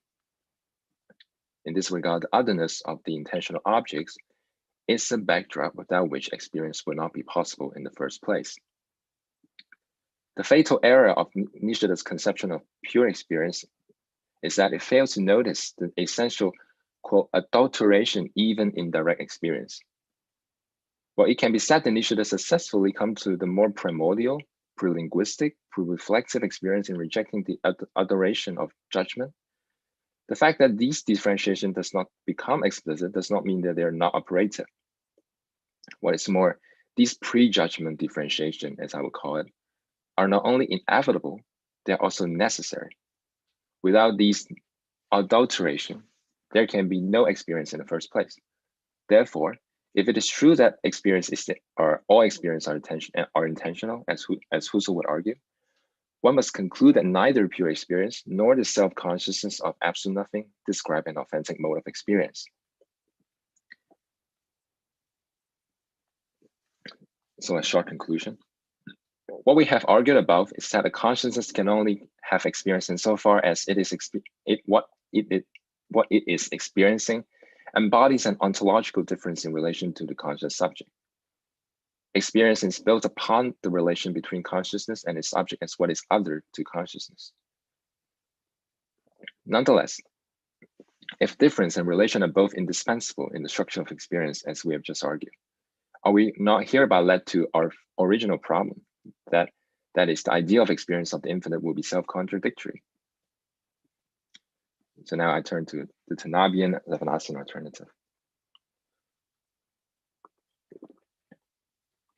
And the idea of absolute mediation. For Tanabe, this question would cease to be a problem once we have developed an accurate conception of the absolute, and subsequently our relation to it. To recall Nishida's interpretation that the absolute is absolute nothing, and that which can negate every difference, Tanabe would agree that the absolute is to be conceived as a radical negation qua absolute nothing, but he would object that radical negation would negate itself in the end. Alternatively, he proposes the logic of absolute mediation, where the absolute as radical negation is only absolute insofar as that it is mediated through the relative being's recognition of their own finitude. Tanabe elaborates the logic of mediation as follows, quote, "Absolute mediation means that one cannot be posited without a mediation of the other. Even what is called the absolute cannot be posited in an immediate way, that is, without a mediation of the relative which negates it," unquote. The logic of mediation challenges the presumption that finitude is a barrier to the absolute. Finitude for Tanabe is rather the medium in which the absolute can be posited. Through the logic of mediation, Tanabe reapproaches the problem of reality of differentiated being, differences, and the essential finitude of human being within the dynamic of the realization of absolute nothing. Absolute nothing, according to Tanabe, involves two complementary movements of going towards the absolute, the Genzo, or the Hozo, and a returning to the world as relative being, the Genzo. I'm mixing that up anyway. For Tanabe, This going, returning diet adequately portrayed how one should understand the radical negation of absolute nothing. Dialectically, qua radical negation, absolute nothing must be simultaneously a negation and an affirmation of relative being. It is a negation since the absoluteness of the absolute must oppose the finitude of relative being, and yet on the other hand, it is also an affirmation because no negation can be possible if there is nothing to be negated upon. The existence of relative being in this regard is paradoxical. They must attempt to encounter the absolute, but only to find their effort in vain. The aporia in the logic of absolute mediation would provide an alternative experience of the infinite while having a foothold in the finite condition of human consciousness. Our following exposition will show how this operatic form is exhibited in Tanabe's idea of metanoesis and Zanga. They will also show how these ideas simultaneously deny the possibility of the extroverted experience of the infinite while affirming the possibility of the introverted and indeed an authentic experience of the infinite. Metanoetics and Zanga. In philosophy, as metanoetics, Tanabe distinguishes two types of action in regard to the relation to absolute nothing. One that is initiated by self-power and one that is initiated by outer power. The self-power mode of action describes an action which does not involve any relation to what is truly outer to consciousness. And the outer power mode of action, on the other hand, is a mode of action where the consciousness comes to the self-consciousness of itself as a finite being by a force not of its own. To truly realize one's own finitude, there must be an interruption of outer power. That is, the finitude of relative beings cannot be cognized or grasped through knowledge and other rational activities. It is only possible as an unexpected rupture that befalls the consciousness. In philosophy of metanoetics, this rupture is realized through a performative contradiction in our attempt to reach for the absolute through reason, which Tanabe argued is best illustrated in Kant's critique of pure reason. For Tanabe, Kant's attempt to draw a proper boundary of the use of reason eventually pushes him to self-contradiction because he would need to provide another critique of the critiquing consciousness. And if Kant wanted to give a complete examination of reason, he would either end up in infinite regress or circularity. For Tanabe, such impossibility not only shows the inherent inconsistency of Kant's project, but also to the essence of philosophical reason itself. The failure of Kant's critical project reveals the profound limitation of reason whenever it attempts to secure itself absolutely, a limitation that echoes our previous section on Tanabe's view of finitude. Given the realization of the essential limitation of reason through reason, two responses would be possible. On the one hand, one can still search for a unique faculty of reason to reach the absolute. But on the other hand, one can also just embrace the fact that there is indeed a limit to reason and that it can never surpass. In the former path, we appeal to self-power in hope of overcoming our own finitude, hoping to absolutize reason, whether in the form of identity as initiative, or for Tanabe at least, or in the form of spiritual knowing, such as seeing God's face or hearing God's word. In the second path, one embraces his own finitude through confessing his desire to become the absolute, while also its inevitable failure. With this, although one does not cease to be finite, one could remain true to one's condition. The contradiction and antinomies of reason in this regard leads not to a desire to improve reason, but to its absolute crisis, which is existentially realized as the praxis of Sangha or repentance. In the practice of Sangha, consciousness becomes fully aware of its finitude as a relative being through the experience of this performative contradiction. Metanoesis and Sangha describe two aspects of the same action. It is through the transcending of the contemplative or speculative philosophy of intellectual intuition in metanoesis that the conscious subject can become fully aware of its finitude through Sangha. The impossibility of experiencing absolute nothing reflects the absoluteness of absolute nothing. And that is also the only way in which absolute nothing can, quote, enter into consciousness. Following the distinction between self-power and outer power, we can say that for Tanabe, the experience of Sangha is sui generis because it must always be understood in conjunction with Sangha as an action.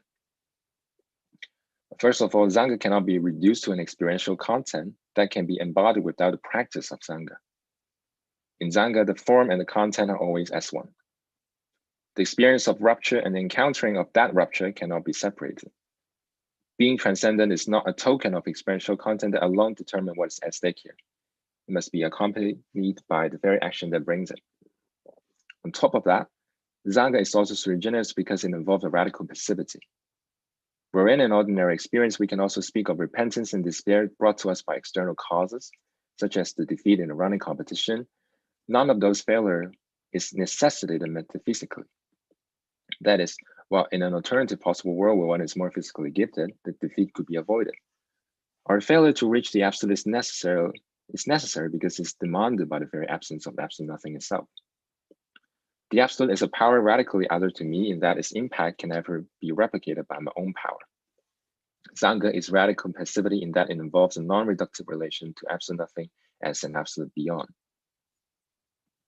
For these two reasons, while it's still possible to speak of an experience of being transcendent in Tanabe's philosophy, as Sangha, being transcendent is as much as an experience as an action. Action and experience coincide with each other. The operatic relationship between the absolute is also reflected in non-Buddhist philosophical thinkers such as Lavanasana, who develop it through the idea of infinity in Descartes' meditation. Similar to Tanabe, Lavanasana takes the essential form of the absolute in its perpetual negation. The idea of the infinite is an idea in which, quote, its ideatum surpasses its idea, unquote. Wherein in the idea of a chair, the chair is encompassed within the idea is properly referred to by it. The infinite always overflows the idea or the concept we seek to contain it. In thinking the infinite, the consciousness always thinks what is more than it can think of. The infinite is then a more in the less, a surplus, an inflating. The infinite transcends the thinker and affects them from the without. So parallel to the idea of outer power, the infinite in Lavanasana understanding causes the perpetual failure of the idea of infinity whenever the thinker seeks to contain it. The idea of the infinite put consciousness spontaneous freedom into question. It presents itself as a barrier where no trespassing is possible. Through the idea of the infinite, consciousness finds itself in a relation with which it has no power upon. Anticipating the criticism that we have outlined in the beginning of the paper regarding the contradictory notion of the experience of the infinite, Lavanasana will go on to reject the idea that a relation with the absolute is impossible. For him, the idea of the infinite designates a relation with a being that cannot maintain its radical transcendence with respect to the thinker who thinks it. It is a contact with the intangible, a contact that does not compromise the integrity of what is touched. In always being more in the less, the infinite absolves itself from the relation in which it presents itself. In this operatic manifestation of the infinite remains transcendent to its manifestation. In this light, for both the idea of infinity and Sangha, the finite being does not possess the extroverted experience of the infinite. The transcendent remains perpetually hidden from view, despite its forces finite being to recognize their affinity. In fact, it forces finite being to recognize their affinity precisely by being hidden from view, by being out of reach. The transcendent is thus only experienced as not experienceable. It is neither mere presence or absence, but a presence that fears presence, a presence absence. Or to be more precise, a presence of absolute absence. Lavanasana later thematizes this presence of absolute absence through the idea of trace, which can also be found in Tanabe's philosophy as metanoetics. The trace of the infinite is essentially enigmatic, equivocal, and confused.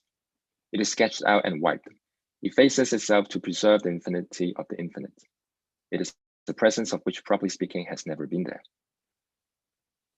Despite these manifold formulations, what Lavanasana wants to emphasize with the idea of trace, I would argue, is consistent with Tanabe's absolute negative dialectic because of their resistance to any further upheaval. The operatic experience of the infinite rejects the extroverted experience of the infinite, but it shows that an authentic experience of the infinite can only be introverted. In addition, the notion of trace also offers a theoretical language to justify the possibility of the authentic experience of infinite without recourse to any Buddhist notion that Tanabe employs. So this is where sort of the intercultural dialogue would be beneficial to this discussion. The conclusion. To summarize what we have argued thus far regarding what a genuine experience of the infinite will be.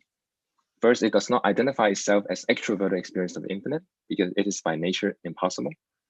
Second, it must result in the introverted experience of the infinite, in which the separation between finite being and the transcendent or the infinite can be manifested. Third, to construct the meaning of the manifestation of this separation, the experience of the infinite is genuine only if it involves a non-reducible relation with the infinite as a presence absent. Fourth, in addition, the experience of the infinite is not a token of experiential content that can be separated from action. It must coincide with the apparatic act of passivity in reasons being transcended vis-a-vis its limitation. Now, finally, the analysis of this experience of the infinite come to its fruition, I think, for it has not only argued for the possibility of the experience of the infinite in its introverted form, but also clarify how the thinking of the infinite or the absolute necessarily involved in a departure of rational discourse. Through Tanaban and Lavanasana, I've argued that transcendent achieved this improbable operatic coexistence of affirmative and negative, not only by a dialectical overcoming of contrary found initiative, but through a negative absolute dialectic. Further, the experience of the finite is made possible at the demise of reason, and consequently points us toward to the absolute beyond. As a rational being, one must attempt the impossible task of to know the absolute, and in so doing, render this impossibility manifest itself. It is only then the act to know the absolute coincide with the experience of being transcended. This, I will argue, is precisely the truth of myth, or to use of my previous formulation, mythology, or the logic of myth. The difference between myth and rational discourse is not just a linguistic one, but a philosophical one. The truth of myth is not reducible to a collection of naive conjecture and irrational claims about transcendent being and ultimate realities. It is rather the very praxis to take departure from reason. Myth rests at the juncture between reason and irrationality or transrationality, while being irreducible to either of them. It is embodied in the introverted experience of the infinite through inconsistency, contradictions, and ridiculousness discovered in rationality. Irrationality is not only not a barrier to the truth of myth, but the actualization of mythos as both the practice and the experience of limitation of reason. They bring the autonomy of reason to a halt to leave room for the present absence of the infinite, both realizing the departure from reason and evoking the experiential content of this departure. The logic of myth, I will conclude, lies precisely in this double function. Myth cannot be taken in its face value. And I will quote from Hans Jonas, which I think is quite interesting. For Hans Jonas, myth is a treacherous medium because it can always be misread as truth claims. But as soon as one becomes conscious of its experimental and provisional nature, myth can also bridge the vacuum with its fleeting span. Where the mystery is rightfully at home, we see in a glass darkly. What does in a glass darkly mean in the shapes of myth? I will skip the final part of the conclusion, which basically mentions that for both Tanaban and Lavanasana, myth is not the end of this logical mediation. It has to lead to the realm of ethics and also the realm of politics, but that will totally exceed the scope of this paper, and I could not. Maybe I can talk about it in the discussion. So yeah, thank you. Thanks for your time. Thanks a lot, Kelvin. Very, very interesting talk.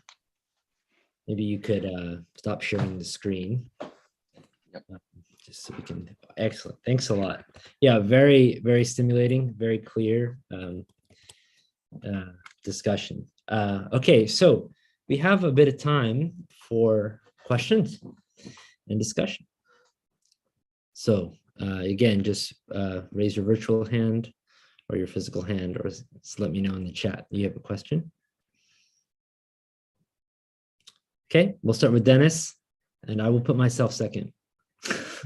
And then, well, we'll do Jesper, and then I'll come in third. Okay, okay, go ahead, Dennis. It's all good. It's all good. Hey, thanks for the paper, Kelvin. That was amazingly rich. I don't think 10 minutes is enough. Yeah, no, I'm just interested in, I have actually two questions. I'll just ask them at the same time because they're short. So question number one would be, what do you think is the difference between Levinas and Tanaban when it comes to transcendence? And then question number two would be, what do you think about these comments in Philosophy as Metanoetics. Yeah, this does become a longer question.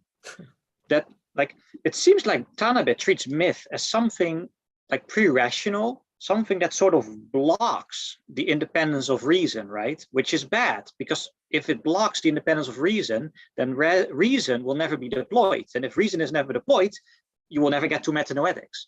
So what do you think of this sort of disparaging remarks that Tanaban seems to be making all the time about myth being pre-rational? Those are my two questions. Thanks for the paper. Yeah, thanks.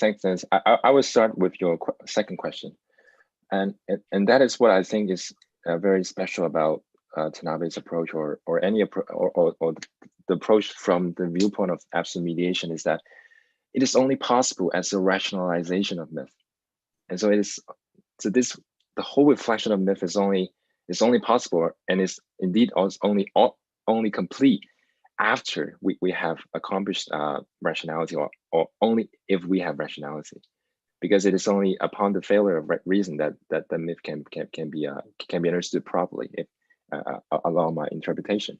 So, and back to the difference between Tanabe and Lavanasana, and also why neither of them would hold myth to a very high regard, or give a lot of value to myth, I think is precisely the emphasis of reason. As you have clearly put it, myth. There is two senses of myth that we can make here. One is myth as like the real myth, and another as only the logical structure of myth as mythos. So for the real myth, they're obviously only like pre-rational, and they're inconsistent. So for both Lavanasana and Tanabe, those would be really bad, because for them it's important to have reason, and without reason we cannot truly appreciate what is at stake here. So, and that's why what I've argued would not be applicable to myth unless we are already enlightened. It's a reevaluation of myth in our age, as philosophizing consciousness. So it's kind of a postulate. It's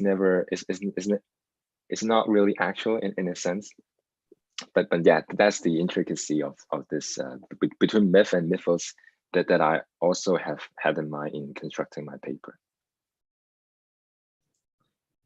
Thanks a lot. Jesper, go ahead. Thanks for the talk. I'm learning a lot in this session. I have also, out of interest, two questions. One regarding this mythos as the experience of the infinite, if I understood you correctly, and the other question about Hans Jonas intrigued me at the end. I also enjoy and like Jonas very much, his works. So, but first the question of the experience of the infinite. Traditionally, of course, in one sense, I agree that mythos is some kind of experience of the infinite, but in a certain form, namely as in figures, right? The myths are almost always, and Schelling stresses this point, lively. Something is going on in myth. The gods are figures. The German word would be gestalten, right? The problem with the infinite, and this I will close in on the question. The problem with the infinite is that it is exactly not finite, right? And if knowledge is bound up on knowledge of the finite, if we say that knowledge is always bound up on representation, Vorstellung, then we of course have a problem with knowledge of the infinite. But first, my question: why do you think? What do you mean with the sentence that that myths are experiences of the infinite? Because you could say that in some sense, and Schelling would say that in 1795 to Hegel, and in his works in 1795, that the absolute doesn't exist. It's not actual, wirklich, because everything that exists is limited. But it doesn't follow, it's a non sequitur to claim that the absolute isn't. The absolute can be without existing. So experiencing the infinite, I ask myself, what do you mean with experience? Infinite, because there's another concept. Infinite means the negation of the finite, right? But there's another concept, the eternal. It's ewige, which maybe is just a question out of interest. And my second question, that Jonas says that myth cannot be taken at face value, just as maybe just a comment, is interested me. And of course, I know that it must be his paper on Heidegger and theology from '64, right?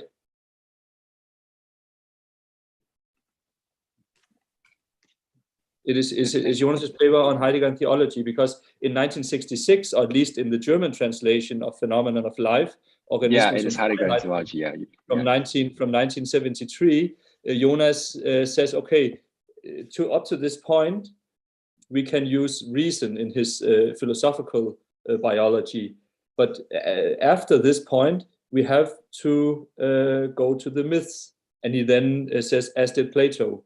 So this is another approach to myth, more of a comment. My real question was, what do you mean with the infinite and the experience of the infinite as myth? Normally I understand myth in another way. Yeah, to your second comment, I actually do not agree entirely with Hans Jonas' approach, because it seems for me, at least, he understands myth too teleologically within a very rational structure of development, which resembles some form of Hegelian dialectic, which I do not necessarily agree. And because, as following the argument that I proposed in the paper, it does not seem to me that whether we can say that myth is the only mediation or at least a necessary form that arises or that could give rise to an accurate experience of the infinite. I don't think that's the case. And indeed, if to take it minimally, we can also say that mystery can also embody the same structure, and there's no need for myth as such. So in that regard, I depart from Hans Jonas' claim, but I just found his quote very interesting. So back to your first question. Indeed, I do not claim that all mythology involve this alleged experience of the infinite. I'm very selective about this mythos, because as I put it in the first in the beginning, I understand mythos as sort of the opposite of logos, and for the Western traditional for the Western philosophical tradition, logos aims at the infinite. So I really unfold my argument under this structure. Again, I would agree with I would agree entirely that it is not that all that there is a myth. There are a lot of dimensions that cannot be covered by this, but yet that's the approach that I've taken here. Thanks a lot for answering both those questions. I feel the need to speak, so I really need to ask you this question. It's great to be able to continue to talk with you about these things, Kelvin, and I found the paper very clear. The arguments were very clearly expressed and articulated. But I want to first defend Nishida first. And I want to ask what you think about my defense of Nishida. And then I also want to ask you about one of the, I think, central problems that your paper raises, which is a really important problem. And I'm really thankful that you've presented it here today. So my question about Nishida's defense, and maybe you spoke about this, I don't remember, it's been a while since I looked over your whole paper. Maybe you spoke about this, but you just didn't read it. So Tanabe has these critiques of Nishida. And one was, where does all the difference come from if ultimately the absolute is nothing? And Nishida has, as you know, this logic of self-negation and self-expression. And he has this dialectical method that he just imports to a large extent from German idealism. And so he, quotes Hegel, being is nothing and all of this, and then absolute nothing negates itself and then gives us beings. So I'm wondering whether there isn't self-transcendence, whether rather than saying transcendence is just gone, of course, Nishida thinks he has something like self-transcendence, ecstasis, right? Ecstasy, right? Absolute ecstasy, something like that. So that's my first question is that would that be, what's the problem with that response to this critique by Tanabe? And then my second question really has to do with the excellent problem that you raised about experience. If we take experience to be constituted by intentionality, how is it possible to have an experience? Let me use the word of the absolute instead of the infinite here. Of course, the absolute should be infinite, right? But how am I going to have an experience of the absolute if the experience is always experience of something other than myself? Isn't this mean ultimately that all experience is finite, and so the absolute is what overcomes somehow the finite, maybe also includes it, but it's not just finite. So how could you have an experience of the absolute? First, it seems like Nishida's account wouldn't work. That's pretty clear. You've made that argument very clear, right? If we think of experience on the classical phenomenological model, Nishida's account of pure experience fails. But then you also have this nice point from Levinas that the infinite, you say, is not experienceable. I think that was even a quote, right? So of course the absolute wouldn't be experienceable either, right? So it's also not experienceable on his account. And so then you might wonder whether the absolute as such can in any way be experienced. And it seems like what you've concluded is only experienced as what is absent. It is present as that which withdraws, as that which is not there. And so then I'm really wondering whether it's just not there at all, whether what's there is just some kind of experience of finitude, not the absolute at all. So I think this is a real problem, and I'm glad your paper is engaged with it, but I'm wondering what your thoughts are on that question. How do we experience the absolute? Is it just a presence of absence? We experience it as that which is not present, or that which is withdrawing. It's a kind of, to use my Hegelian-inspired language, a bad infinite. It's not that which is the true infinite, or the good infinite, the complete infinite. The notion of infinite as perfect. It's infinite as incomplete, I would say.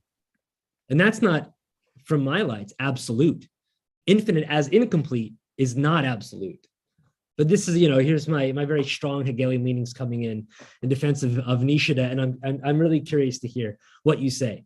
But thanks again for the very good talk. Yeah, I'm really glad that you raised these two questions. You first, regarding, okay. I knew it, but yeah, I'm really glad.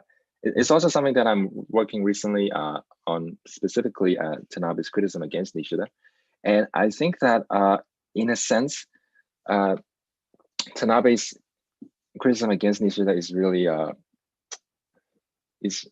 has a lot of aspect, and it's hard to just stay on the same theoretical plane to assess them. Because, for example, if you look into Tanabe's writing, the most obvious criticism is actually against Nishida's view of history, where for him parallels his Hegelian lineage. And for Tanabe's point is that Nishida's Hegelian understanding of history, or this sort of the absolute dialectic as self-affirmation, also self-alienation of absolute nothingness, cannot really explain irrationality, and which for Tanabe is apparent in the history itself. Because I think Tanabe actually quoted Hegel there, which is say the rational is the real and the real is the rational.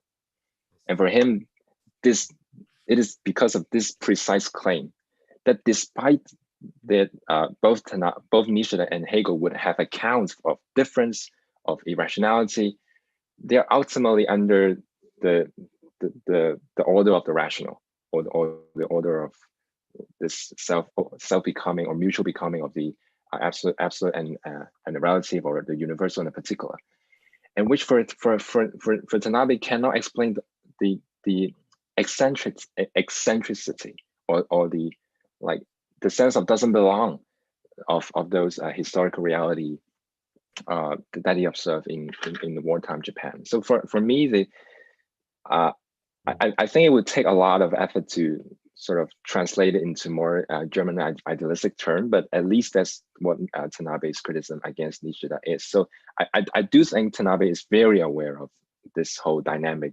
that is prevalent in Hegel and Nishida, but for him, it's still not enough. The contingency is not authentic enough Yeah, I understand. as we have talked before.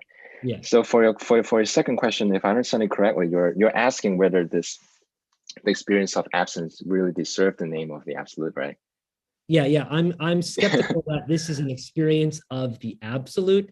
I would grant that it is an experience of an incomplete infinity, but not an experience of a complete or good or true infinite in the most robust sense. Yeah, So I'm granting the point at one level, but denying it at another. That may not be an objection. It's more maybe of a question of clarification of how much the absolute can be experienced, or how much we could really talk about it as something that could be experienced. Yeah, I think that's a really important point, because both Tanaban and Lavanasana is aware of this problem. Yeah. And they are very aware that if we stay on the level of absent, it would appear as a kind of, as you said, bad infinite. And therefore for them, it's never complete if we like only appeal to transrationality or irrationality. For them, they have to move beyond this sort of stage of mythos, as I would call it, to the ethical, which it is only there that this quote problem of the bad infinite can be resolved. Of course, I do not have the time to get into there, but for example, in philosophy of metanoetics, Tanabe says that in metanoetics, I in a sense, I'm not really having a relationship with the infinite, but I'm having a relationship with other relative being, which for him is exhibited in social solidarity. Yeah. But this picture is different in Levinas, but I cannot go very deep into that. But at least I would say that they're aware of this problem, but I could not go too deep in here. Yeah, That's a really good question, though. Yeah, we can't solve all metaphysical problems of and philosophy questions about the absolute in its relation to mind in an hour. So we'll just have to leave it for further discussions. Wait, we've gone over 6 minutes. That's not so bad. And here in Hong Kong, it is almost 11 p.m. and I am it's really late. Yeah, past my bedtime. I'm getting old, So I think it's about time to sign off. Does anybody have any final comments or questions about anything for tomorrow? So let me just make an announcement. Tomorrow, Stefan Niklas will be giving our first keynote lecture at 4 p.m. Hong Kong time. So we're starting a little later than we did today. And if you're in Germany or Israel or North America or Taiwan, do the calculation. I can't read it all off at once, or Denmark, okay? So I'll see you all tomorrow at 4 p.m. Hong Kong time. And I look forward to talking a little more Kassir tomorrow. So thanks a lot, everyone, for the great conversation today and for the great talks. Thank you. Bye. Yeah. Bye-bye. Cheers. Thanks, Greg. Yeah. Thanks, everybody.